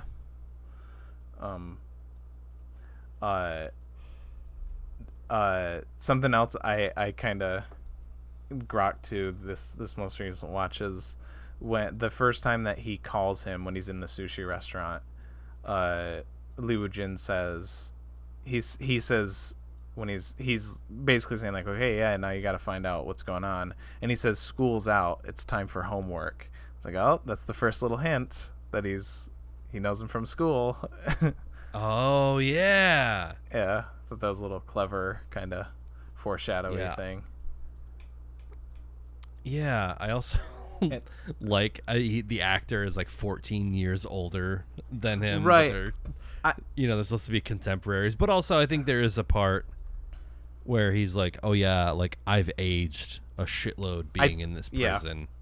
I think I think that I maybe it was a conscious decision, maybe not, but I think that works, that they are the same age, and Lee Woo-jin is like, he's like this model, and I think I don't know if when they graduate high school over there, but if it's roughly the same age here, they're about, because they said they graduated in 1979, so they're about like 41, 42, I think, is like the age that they're supposed to be.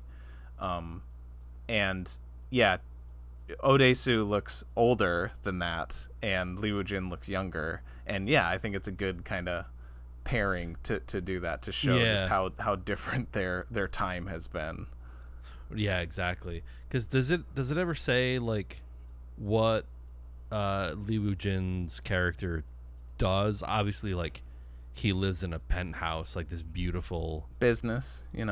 Business. He's like the guys from Quigley. They're just business. They're doing business. They're in electronics. Yeah. Yeah. Business. No, I don't think it does. There's like the part where he's like talking. Not that it matters. They're like, oh, the bankers said that they can't back that investment. It is kind of like vague. Yeah. Business talk. But that might actually really, just be to like important. Yeah. You know, the guy's got money. That's all you need. And I think it just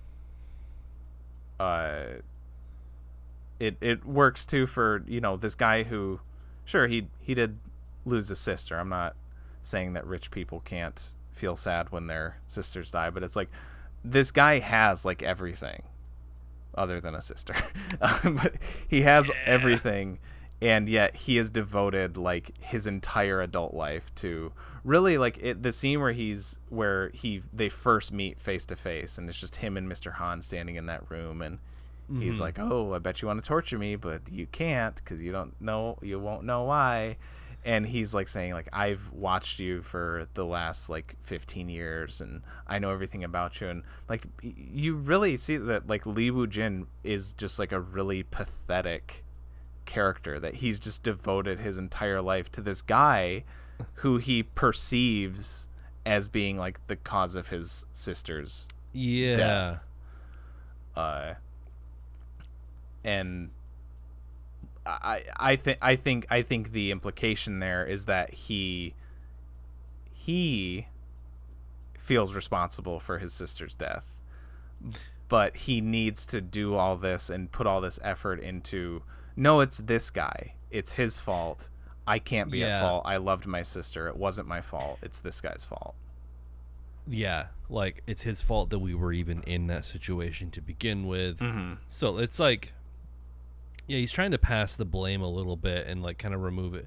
But even then, it's like once he gets satisfaction, he kills himself. Like that's all.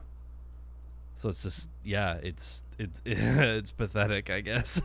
I think the idea is that he maybe, ever since his sister died, he wanted to kill himself, but he's like, but first, I got something else to do. I gotta make someone else's life so shitty that he'll wish that he was dead. Yeah. I don't know if you caught this, but I did think it was kind of funny that his sister is reading a Sylvia Plath novel. I did catch that. Like, that's on purpose. Yeah. Wasn't there a Nabokov novel too at some point? The guy who wrote Lolita. I thought someone had. Maybe I'm thinking of something completely different, but I thought I tracked that dude's name. Oh, maybe. I don't know. I didn't catch that one. I just caught the Sylvia Plath one, but maybe. Yeah. I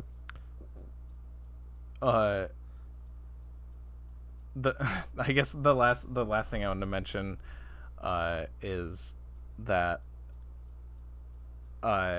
it's like how kind of much of a mastermind Lee Woo-jin is, but also that they even have to help him with like the elevator code to get up to the penthouse. Like he can't even do that on his own.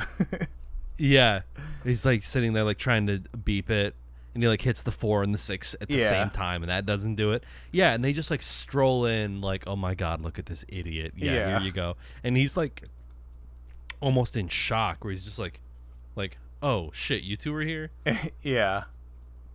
They're almost treating it like, all right, yeah, let's get this. It's like a chore. They're like, all right, let's get this over with. Mm-hmm. Yeah, it pretty much was like he knew he was gonna be there probably, and he was, and yeah.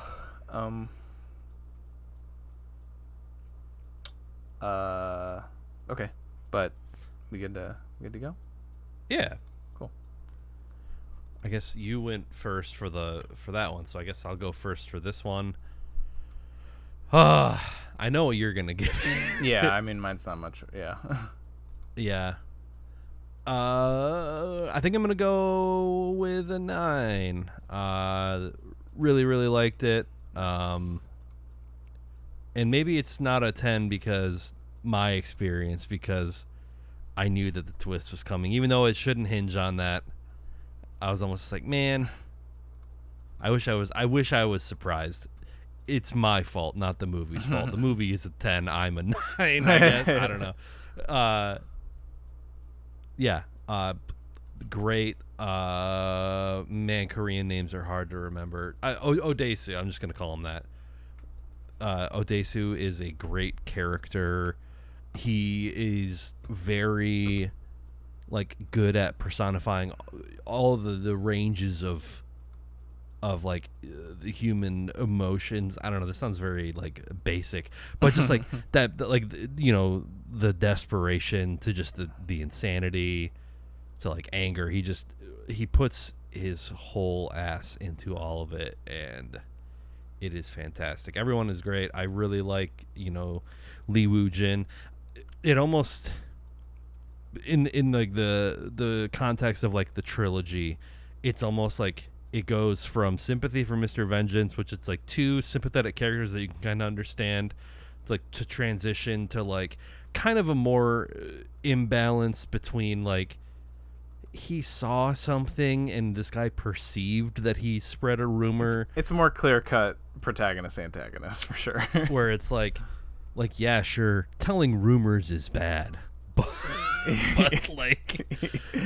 when your response is to lock a guy up in your own private prison for 15 years to do an elaborate Rube Goldberg of incest on him, it's kind of okay, well, I have a little bit less sympathy for you in this situation. And then Lady Vengeance, we'll get to it, is complete one person is kind of justified and the other is not. Right, yeah. But yeah, I really like this movie. The cinematography was fantastic. It felt very slick and good. Okay, I'm done. Cool. Yep, it's a 10. Yeah, obviously. I mean, you can override my vote. You can override and put it a 10 because I did say the movie's a 10. I'm a 9, so you can override that. I mean, it's whatever you feel is fine. A 9 is great. I'm happy that you liked it. I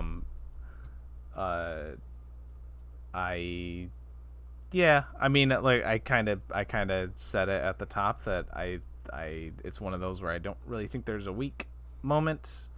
I love Odesu, Lee Woo Jin. Mr. Park is probably my next favorite. Mr. Han's good too, but it's just a great.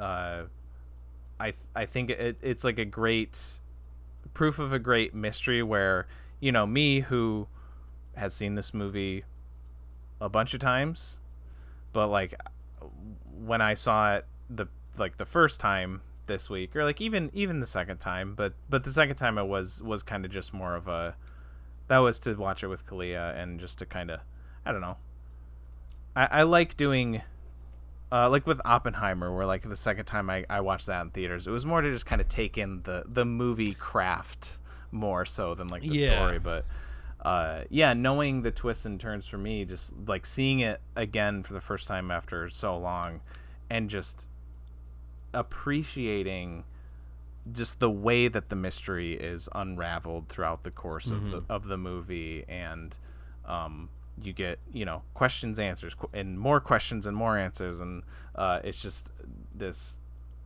ongoing mystery where you're constantly getting gratification, and you're always moving forward. It always everything's progressing, everything is makes sense. It doesn't feel too structured or you're getting all these roadblocks. It feels very natural, very organic, and it constantly ratchets up the insanity until you get to the ending, and it's masterful. The whole reveal and the reaction, you cut back to him and he grabs the scissors and that scream, and it really earns and pays off with all the fucked up stuff that happens.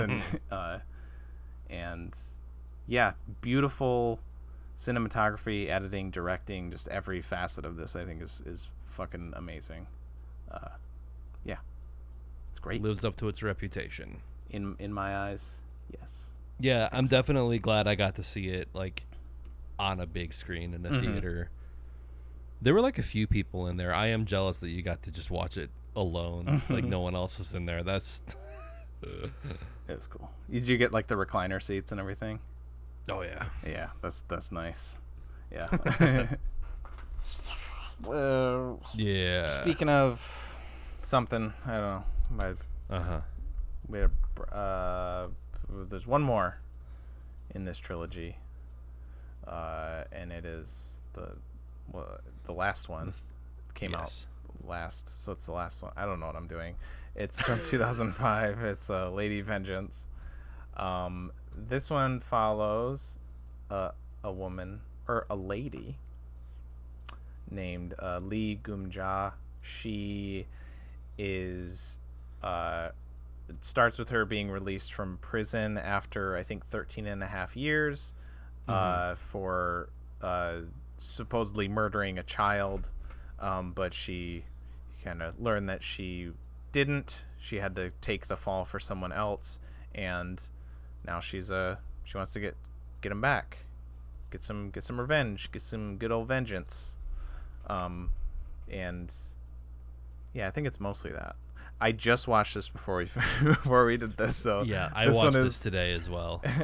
It's it should be the most like on my mind, but it's kind of like harder to keep track. Also, I watched Oldboy and this back to back today, so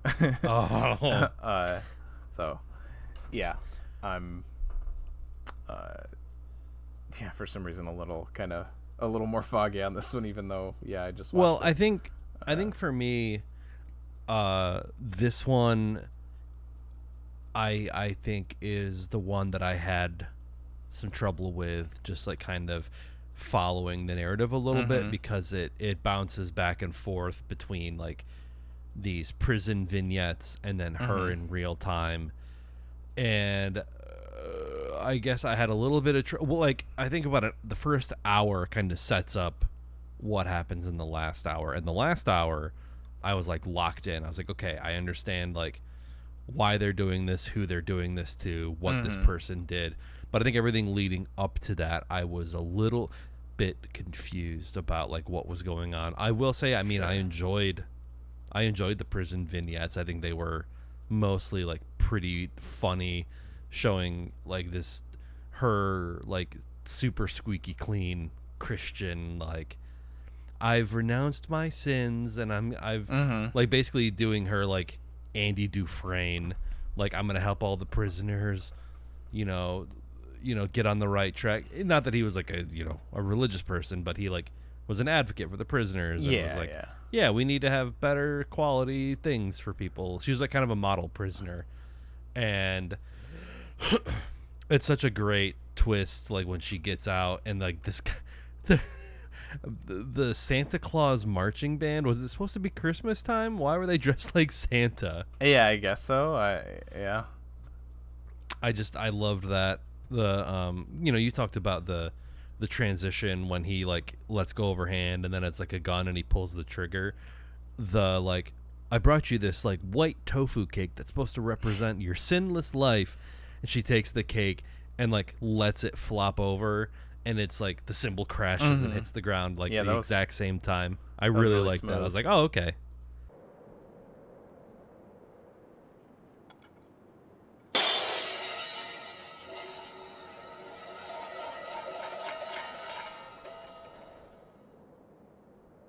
Yeah, mostly positive about this, especially for the last hour or so. But I don't know, it seemed like the weakest of the trilogy. Yes, for sure. Still overall positive, but I'm like, a little bit on some stuff. Yeah, I don't know. I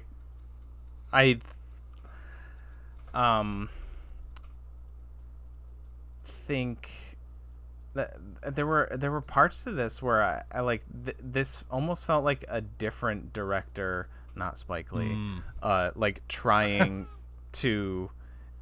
It almost felt like they handed the reins to someone else for this one, and we're like, oh, Park Chan-wook can't finish his Vengeance trilogy, but how about you, other Korean director?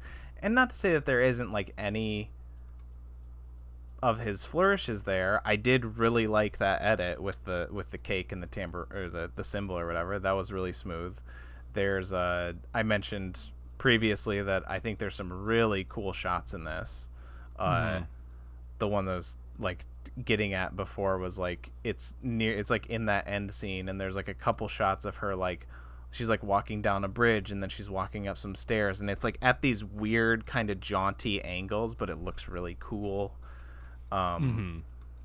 There's some just cool like framing, you know. It could just be like somebody like standing in a room, but the way that it's framed makes it interesting. So yeah, I was maybe being a little too, I don't mean to sound like too insulting against Park Chan-wook, because I do think that there is some of his style there. But yeah, this doesn't seem like his heart was like super into it. Yeah, like well, like the stuff with all the prisoners at the beginning chunk, that's like a little while. It's like 30 minutes of the movie maybe, where it's really going back and forth between them. And I totally thought, I was like, okay, this is setting up the prison Avengers, and like the rest of the movie is she's gonna team up with these guys and they're gonna go kill some dudes who wronged them. But it's really just like she has, hey, can I have a favor? And they're like, yep, okay, see ya. And then I'm going to go talk to the next person who is in prison, and we're going to have a little thing with them, and then I'm going to ask them to like buy me dinner. You know, it's like, they're just kind of in that, and then a lot of them are gone. There's some who, like the one who marries Byok, Choi Min-sik's character, the bad guy. Yeah. So some of them do play a more prominent role, but a lot of them just kind of disappear after that, and it just kind of felt necessary. Like it didn't need to be that long. Like we didn't need to devote this much time to all of these characters. Yeah. Especially because every time they kind of did that, I don't know if it's like an Ocean's movie or whatever movies, like that sort of stylized, like every time you met a new prisoner, it was like text on the screen appeared, and it like was their name and then like how long they served their prison sentence. It just definitely had that like I'm assembling a team like energy that didn't really pay off. Like I don't know, why do I care how long like they were in the prison for? Yeah, really. Yeah. And like a lot of it was like borderline slapstick. Like like when she like soaps up the floor, so like the the lady who like ate her family or whatever slips and falls, and I thought that was supposed to be her dying. I did too. I was like, oh damn, she killed her, and then like she's back for like another scene because she does say that she killed her.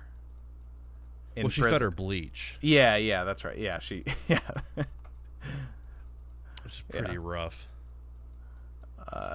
Very elongated, like you're gonna like eat me out scene. Oh yeah. It was like okay. Yeah. Well, it's prison. You gotta have a scene where somebody's sucking someone else off. I did like that they're like callbacks to the previous ones. Like the first time you see Choi Min-sik is like in that little dream sequence, and he's like a dog man. That like he said he was gonna be at the end of Oldboy. Oh, he was literally a dog. Oh yeah. Shit. And one that I forgot to mention during Oldboy is that, I don't know, this is not quite as direct. I don't know if it was like just for the reference, but the main character in Sympathy is a deaf mute, and then by the end of Oldboy he becomes a mute, at least, because he cuts his tongue off. And then in this there's some character who is having like kidney failure, and maybe that was a callback to Sympathy. Yeah. And again, there's another line of dialogue that is basically the good kidnapping versus bad kidnapping dialogue that's like almost lifted from Sympathy for Mr. Vengeance. It is. I there's a little. It's literally the exact. Like wording. Yeah. She's like, oh yeah, you know, the family bond will grow stronger when they get the kid back. Mm-hmm.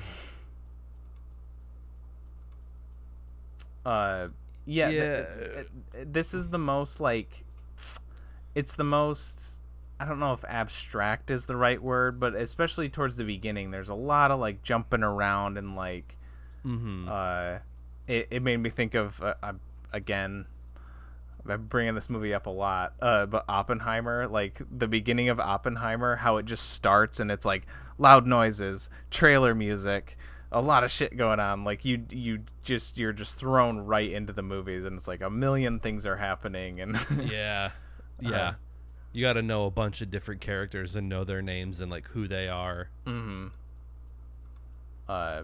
There's like some weird like hyper realism, like I don't know, like I don't know. I'm skipping around on the movie over here. There's like when she meets the Australian family, she's like holding up her picture, and Jenny in the picture goes from smiling to like scowling, where it's like realistic. Man, I thought something bad was gonna happen to that black cat, and I'm so glad it didn't. Yeah, me too. Especially after she just randomly fucking shoots that puppy. Just blows and it's like, if you're trying, like, and I think that's maybe the disconnect, is that the beginning sets her up as like the witch, right? Yeah. She's a chameleon and can be like very charming and nice when she wants to, but also incredibly like conniving and sadistic.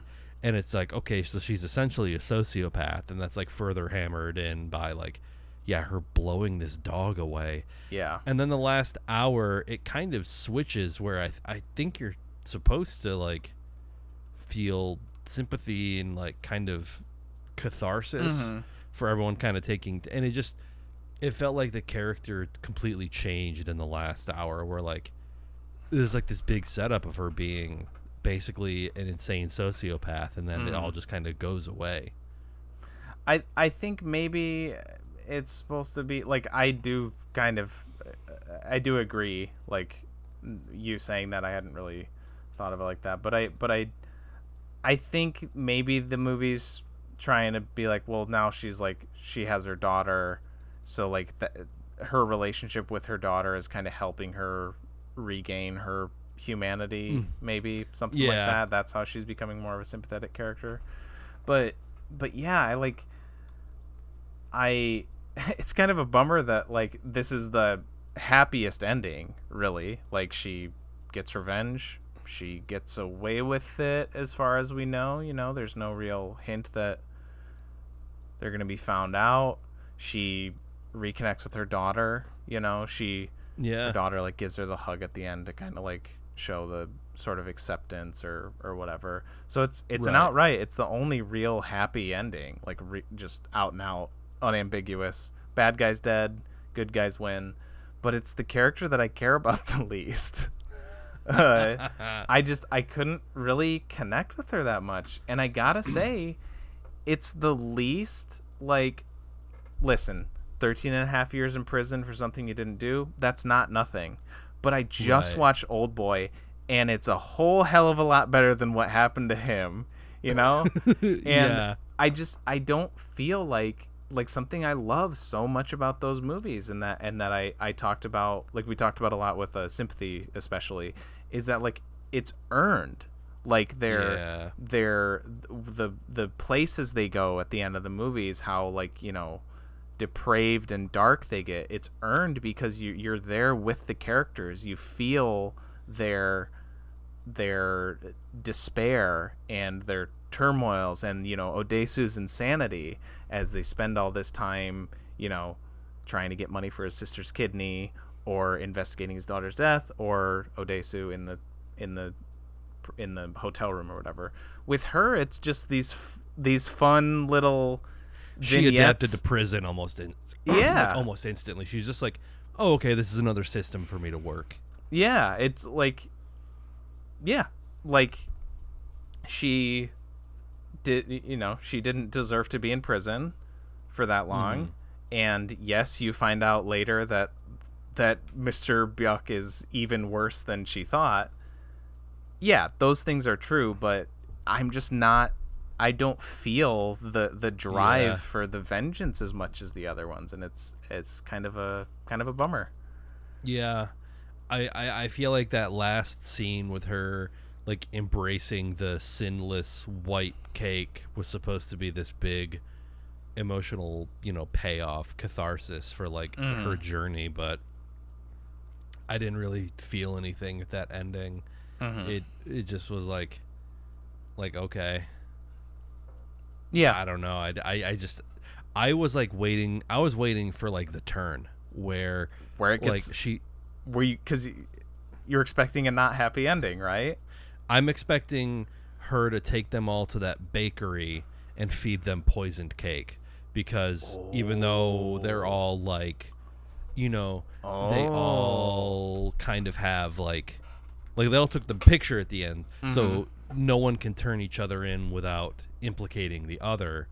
I was like waiting for her to just kill them all anyway, because someone, even if it implicated them, some of those people could have been just like, no, the guilt is like too heavy on my conscience, so even though I will be implicated, I'm going to turn them in. Like, she puts a lot of trust in these families that seem to be pretty racked with guilt. Yeah. So I was like waiting for some sort of like heel turn in that sense, but they just kind of ate cake. And I mean, I did get a pretty good laugh out of the boy who works there coming in and seeing that like all this like crowd of people in there eating cake, and they all just kind of like, oh, it's snowing outside. Oh, would you look at the time? Oh, the weather. Well, I guess we all got to get going now. And they all just kind of file out by him. He has no idea what just happened. Have you never seen this movie before? No, again, the only one I'd seen was Oldboy. That's the only one I knew previously. This ending scene of him tied up in the room and the family's waiting to come like torture and kill him, it seemed familiar to me. Is there a similar scene in I Saw the Devil? I don't think so. That's just like that's more just a one-on-one kind of cat and mouse thing. I don't know why. Something about it, like, I think I just implanted a memory in my mind where like I was at your house and like that scene was playing on the TV, because it seemed so familiar to me, but I couldn't place where it seemed familiar. Huh. Yeah, I don't know. It didn't seem familiar to me or anything. Maybe it's because I know that guy is in like I Saw the Devil, so maybe I was just like implanting those two things. Yeah, I guess I thought the latter half was the strongest half. Like, for sure. The showing the footage of like the children begging for their lives was like a pretty tough watch. Yes. And again, you kind of get that cinematic match where it's like the one kid in the corner on the table, and in the video, right as he kicks the table or the chair away, the parent like falls. So you get the chair falling, but it's the parent falling out of grief rather than like watching a kid hang, which would have been like not fun to watch. Yeah, that was shocking when like that one especially was pretty shocking. But it's I know I sound like I do think I fall like on the positive side for this, but it's mostly for like moments and just appreciating the filmmaking as opposed to like the movie as a whole. But I'm going to complain again. Okay, do it. That with that, well, this is a compliment and a complaint, I guess. In one with the kid, the videotapes of the kids, because I thought that the kids' acting was good. All the kids like seemed believable, more believable than the daughter, who I did not think was a good actor. But after the couple, the first couple, I was like, this doesn't feel necessary. Like, we already don't like from an audience standpoint, we already don't like the bad guy, and I can't see. I mean, I could see just out of like I understand like parents are like any sort of thing with like their kids that sure maybe they would like have to watch those tapes, like they would have to, right. But it just like, did she really need to show them all each of their own kids dying for them to, because she was basically like just asking for their like permission to, like, do you guys want to kill him, or do we just want to like send him to prison, or am I just gonna kill him? And it just kind of felt unnecessary to me. Yeah. Except for maybe one Mo, or however you say his name, the kid that she was accused of killing. Maybe show that one to be like, okay, see, it wasn't me. See, now there's proof, and this is the bad guy. You get that? Then you're like, and he also killed all of your kids. See, right. And yeah, it kind of felt like it wasn't needed.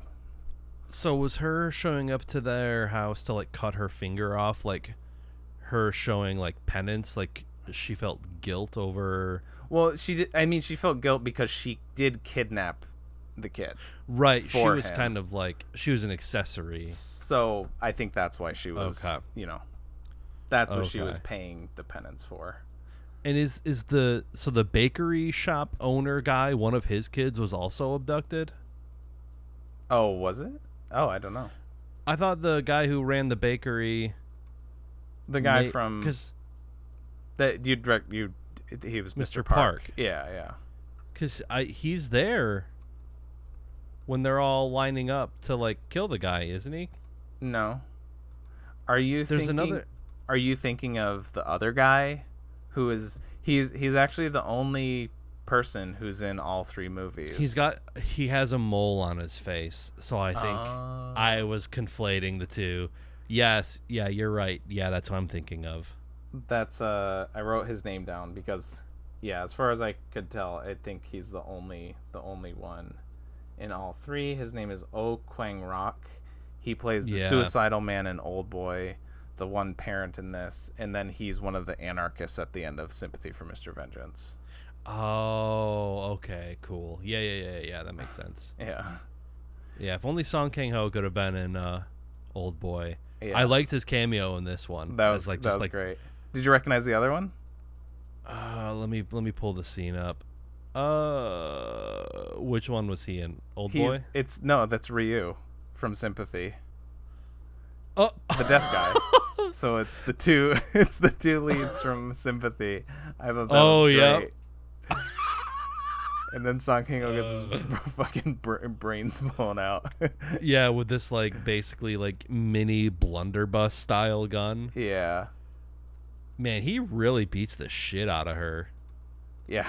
Like he picks her up and like throws her against the car. Yeah. Yeah, maybe that's I guess that's just Song Kang-ho's thing. They're like after this and Sympathy for Mr. Vengeance, they're like, okay, you can't actually have a scene where he beats someone up because he actually does it. Yeah. Oh yeah. I mean, I think that's like, I think that was like a tidbit on the IMDb trivia. Like, I think Song Kang-ho actually hurt her, and like, of course he did. That's funny. Oh, that was like an observation that I had for Sympathy for Mr. Vengeance. I was just like, I want every movie that Song Kang-ho is in to end with him like turning and looking directly into the camera. Like I was half expecting that to like happen after he got stabbed. Yeah, because he does like turn his head to like look at the note a couple times. Yeah. Oh yeah, the other carryovers is Mr. Han playing the priest with like that weird ass hair. His Anton Chigurh haircut. Yeah. It was funny seeing him like playing this like completely cool badass different role. Yeah. Yeah. With this like fucking dweebo in this one. there's like that scene where he's like, hey, like you can repent, repent to Jesus, and she's like, I'm a Buddhist now. Yeah. Like, his eyes start welling up when she tells him that she's a Buddhist now. Yeah. Was that the end of his, like, because I was trying to think what his kind of I don't really character... think you see him again after that. Yeah, so that was his whole thing, was just like he's a character who is there because she was pretending to be Christian, and it's just kind of to show how she's and I feel like he's kind of comic relief too. Both visually and like with the dialogue. Mm-hmm. It really feels like two movies. It almost feels like a double feature of like an episode. I don't know. It's like Orange is the New Black and then like a Saw movie or something. Yeah. Where it's like, I mean, if they had sort of committed with either one, I think I would have maybe liked it more. If it kind of kept with its premise at the beginning, where it's like her and like her fellow prisoners who get out kind of extract like revenge on each of their like people that got them in prison, or if it was like kind of a dark, moody, like this guy set me up, almost like more. But if he went with like the latter half into making that the feature, that would just be a retread of Oldboy. Like so it's like I don't know, it doesn't really work either way. With the premise of like, oh, she's locked up for over a decade and she's trying to get back at the person, that already is like, okay, that's similar, but the movie definitely goes a completely different way. Like, it is neat that he does 3 movies back to back with the same theme, overall idea, but they do all feel very unique in their own ways and stuff. It's just like by the third movie, it seems like he's kind of bored with, maybe it should have just been 2. He's kind of bored with like exploring the themes of vengeance, where it's just like, this is what you want. This is like the most cut and dry, like good guy, bad guy.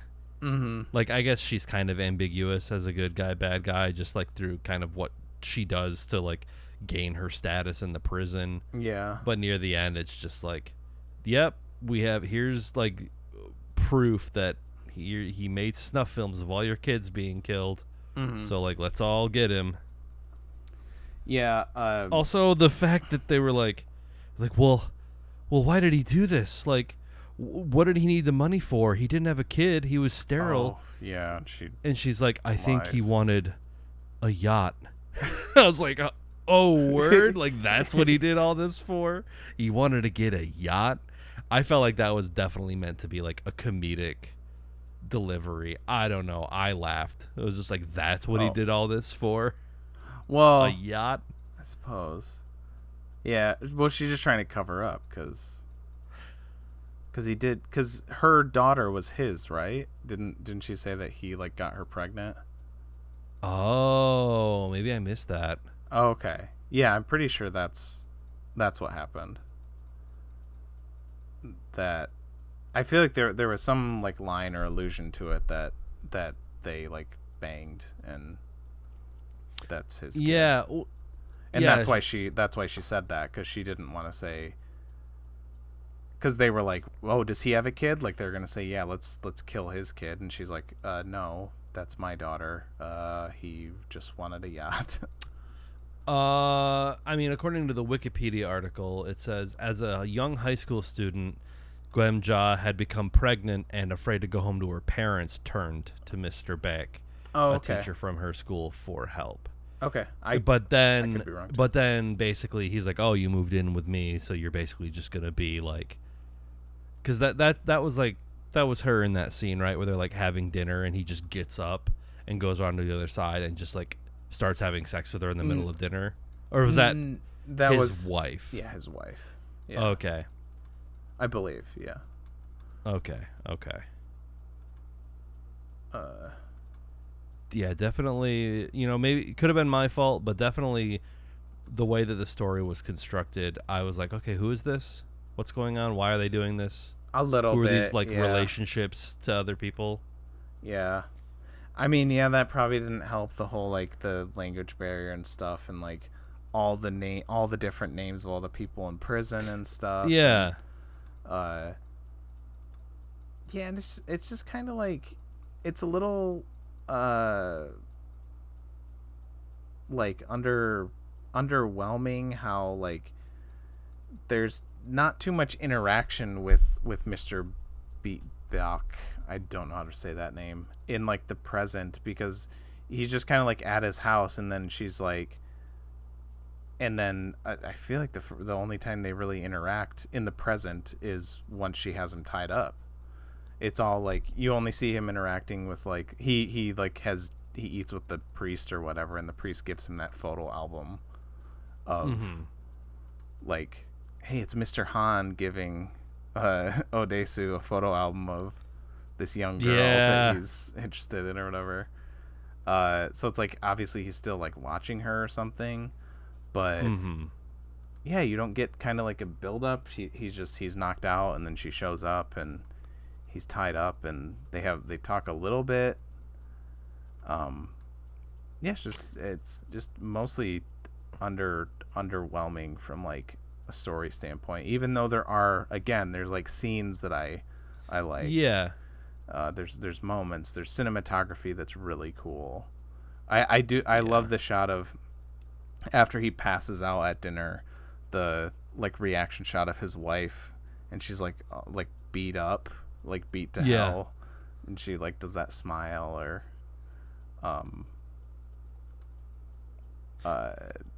I guess I was a little confused by that scene, because I read that as like he knew that she was like poisoning him, or like because he's like no, you need to come home, and then she's like, oh, but like you can eat, and he's like, no, we need to eat together. Like he made special emphasis on like no, I'm not like eating without you, because like that's what makes him pass out, right? Is what? Did I completely misread that scene? What are you talking about? Like that's the scene when like she's beat up, and he's like passed out at the dinner table. I feel like he was like it's when the assassins are attacking her. But I feel like before that he's talking to her on the phone. And yeah, okay. Hold on, sorry. Maybe pause this. Okay. Yeah. He hasn't eaten yet. I'll go and make him eat first. But I feel like she says, "Darling, have you had dinner? I'll wait and have it with you. You can go ahead without me."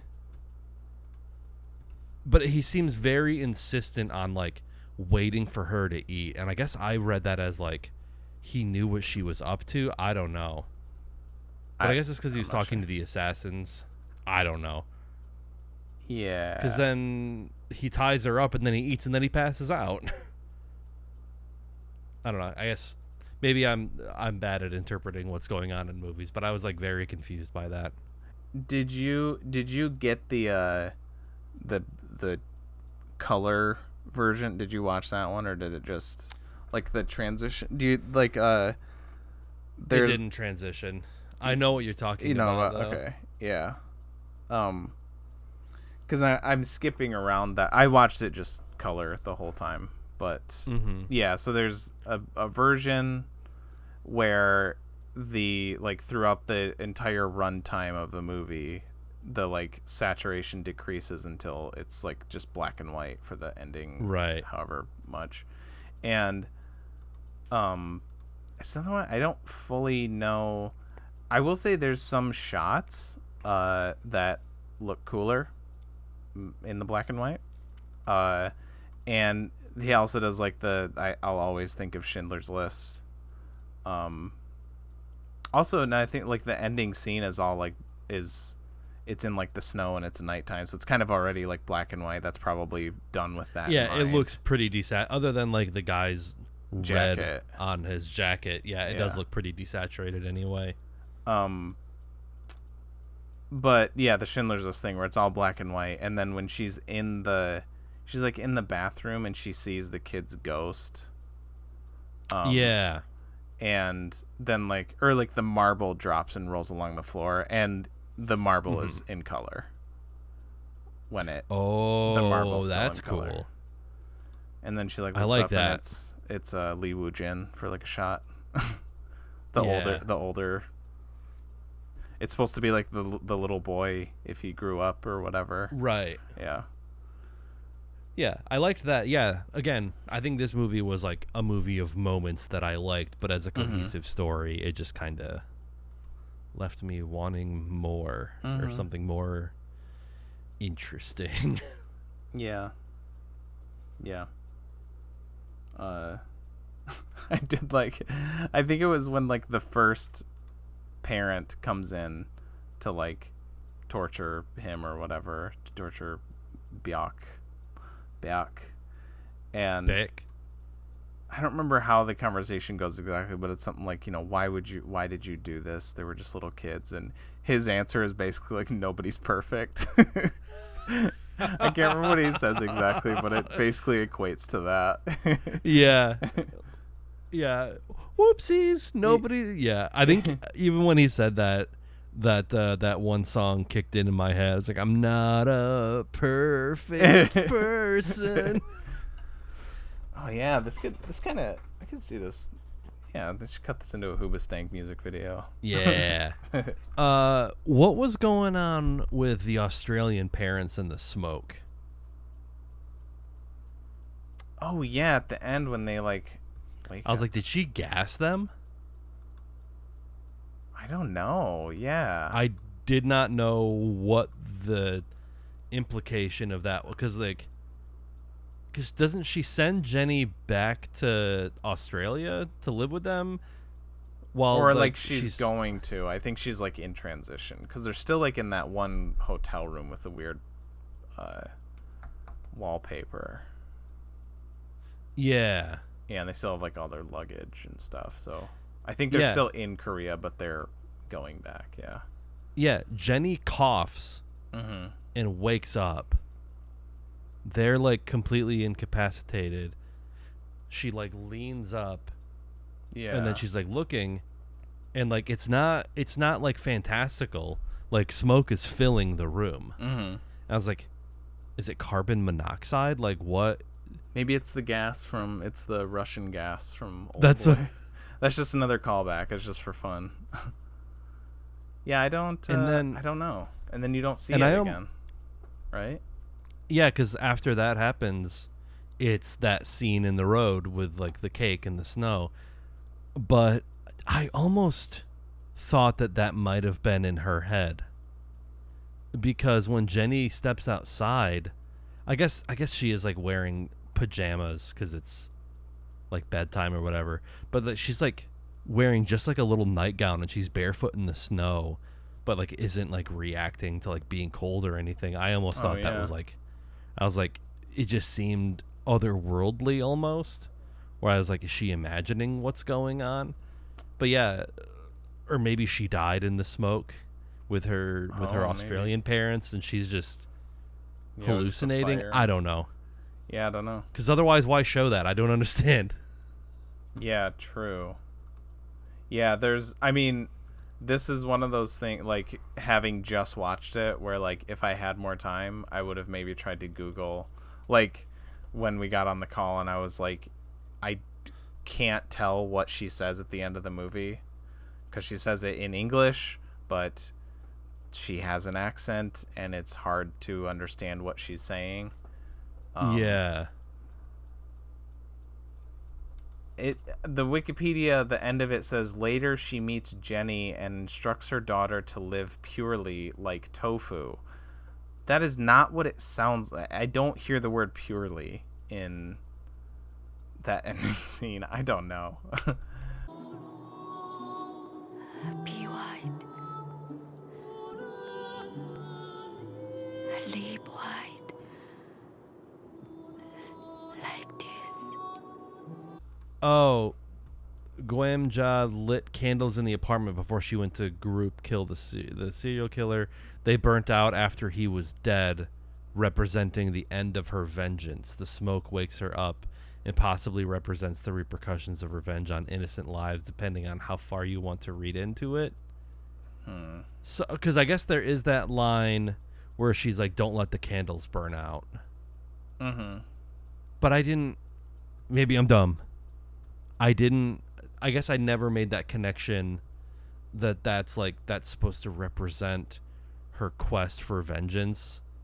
Like the candles can't go out while he is still alive. Yeah, I didn't and track I need that to kill at all, him. really. it didn't seem, because I feel like there's just that one line where she's like, "Don't let the candles go out," and then she leaves, and like that's the end of the scene. There's no further explanation. There's no, why she keeps them lit. So I guess that's it. But why did the candles it's just go symbolic? out then? Yeah. Would the candles have gone out like after he died? I don't know. The more we talk about this, the more I'm like, maybe I didn't like this movie. Yeah, I know. There's I liked it more when I didn't think about it as much. Yeah. It's not nearly as like it seems like messy. Yeah. Messy, and just like there are the comedy is there that's in the other ones. There's the cinematography. There's elements, but it does feel definitely like a lesser. Like if I had watched this one first, I probably wouldn't have had the idea to let's do the trilogy. But it's just like when I saw Sympathy for Mr. Vengeance, I was like, wow, this one's awesome. Oldboy's awesome. So he's got to stick the landing with the third one, right? Yeah, 2 out of 3 ain't bad, I guess. Yeah. But yeah, I don't know. That is kind of, I guess, where I land with it. Yeah, it's not good if we've just got these like unanswered questions like this about what really seems Basic to be plot like points. Yeah, which really seems to be the most like straightforward, and especially with like the metaphorical stuff, it seems the most like blatant and obvious out of the 3. Yeah. And yet maybe he was like, "Oh, this is too on the nose. This is too obvious. I got to throw in some one little esoteric shit." Yeah, right at the tail end or whatever. Yeah. But I maybe mean, if it had shown the candles going out, literally show the candles just like fizzling out. Like, yeah. Because the movie at the beginning kind of sets her up to be this like two-faced, like kind of psycho. I was like, oh, did she kill the Australian parents to like keep Jenny with her?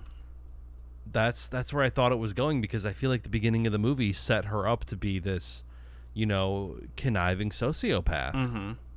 So I was like, okay, yeah, she just killed these Australians because she wants to keep her Jenny. I don't know.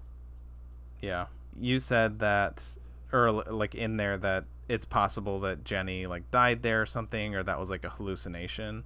And I do kind of like the thought that all 3 of these movies end with like a hallucination or like a dream, or like in with like Oldboy and the hypnotist, like and then may or may not happening. Song Kang Ho, like I like that better. I like this movie now. Yeah. yeah I could buy that. I don't hate that. Yeah, it's an answer at least, I guess.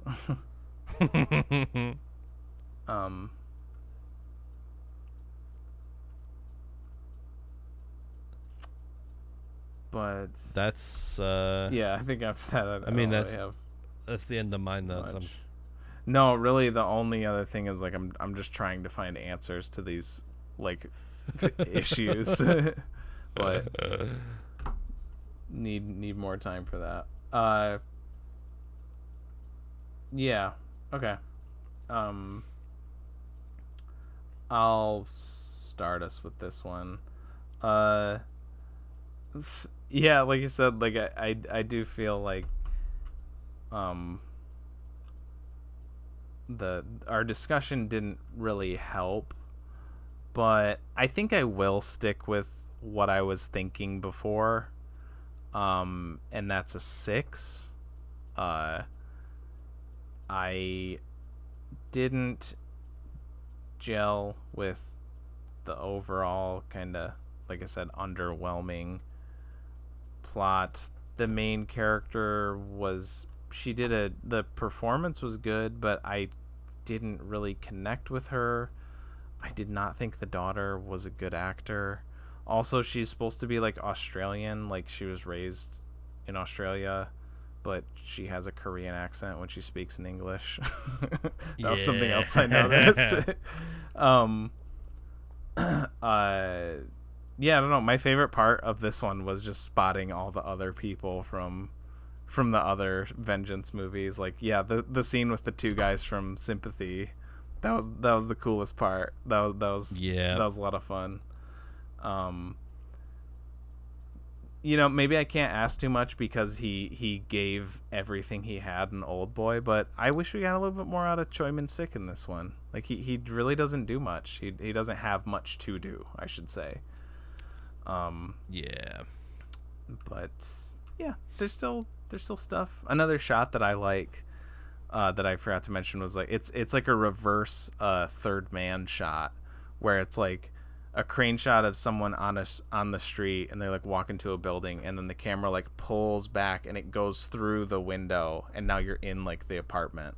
And there's a shot in the third man where it's like up in an apartment window and it goes through the window and then like down into the street. Yeah. It goes like through the flowers or something like that. Yeah, or something like that. Yeah, I really like that shot. Yeah. So it's, I don't know if it was a reference to that. It would be kind of a little different because it is like the opposite, but that was another one that kind of stuck out to me as being pretty cool.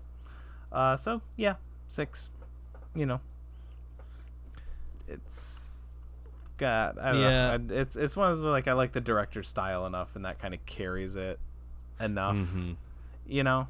Even if the whole thing doesn't work. Yeah.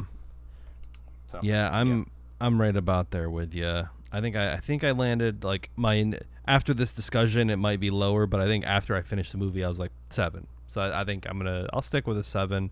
Okay. It really seemed like 2 different movies kind of mushed together, where you kind of have this like prison Ocean's 11, like putting together a team of people that are slighted and want revenge, and then the other half is like more of like that moody like Oldboy style movie. And I think the 2 things just like didn't talk to each other very well. And I think the main character, you kind of, I don't know, I think she's too inconsistent, where she's kind of like this sociopathic, conniving person who I think you're also supposed to have sympathy with. And despite everyone's performances being overall pretty good, just kind of left me wanting a little bit more, especially like you said with Choi Min-sik. Like, I feel like he had like a few lines, and then he seemed underutilized most of the time. And he just has his mouth stuffed with the sock thing anyways. Yeah. And like, not that I'm like, yes, give me more violence, but this one seems like the most tame in that regard, where it's like it's all off screen, it's all implied violence. Well, maybe Song Kang-ho's head getting blown through. That's, yeah, but that's quick. Mm-hmm. But everything else just seems to be like implied. There's not really that like, oh, it's a Park Chan-wook movie, and he's known for like uncomfortable like torture and violence. And I think he gets away with it because, with Sympathy and Oldboy, I think he knows how to, like, as tactfully as you can do it. It's not there for the sake of being gratuitous. There's a reason for it. There's a reason why it's there. And this just, like, didn't really have any of that. Mm-hmm. So, yeah, 7. Okay. And now we're skipping post chat because this is obviously a longer episode. So we're just gonna go right to next week's movies. Movie. We're not multiple. Yeah, another movies. trilogy. Yeah. Yeah. What was I gonna say? Oh, so next week is a regular movie, but I do think that like I don't know if I would necessarily put this in the Dud Cup. We can have some shitty regular cup movies. Do you want to do the remake? I kind of do. Okay, let's do the remake. I think we should do the remake. Fuck yeah. All right. This is like Jack Frost. Yeah. Yeah.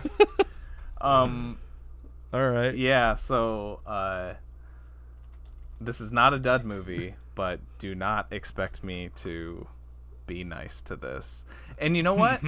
Honestly, I'm interested to see, you not having as much of a, an attachment to the original. Maybe you won't hate this one as much. I don't know. My hope and my thinking is that it isn't just my bias, that it is just a bad movie, but it's possible.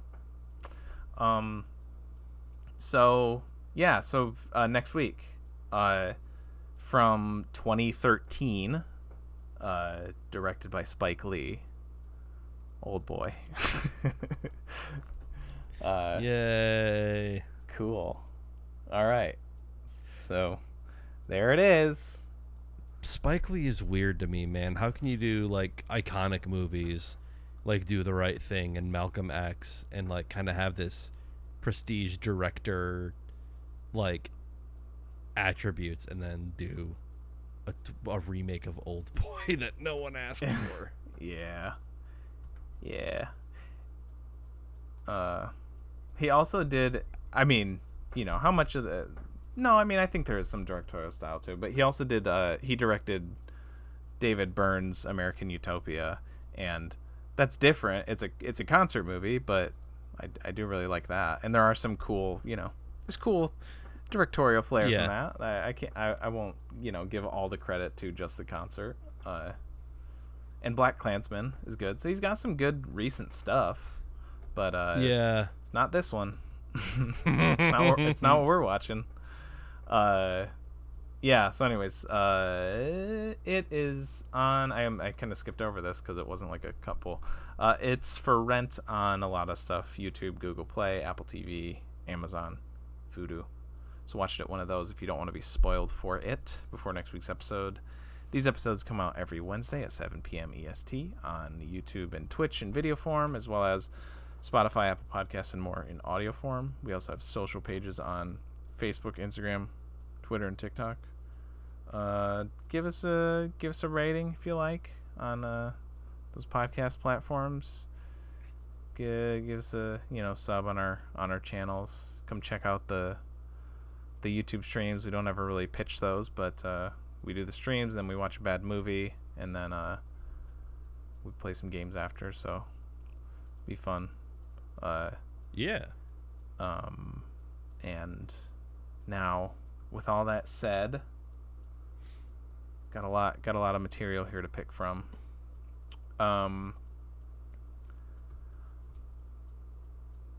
With all that said, damn it, there's got to be some. I got to do something from Oldboy, but I don't know. I can't think. With all that said, I'm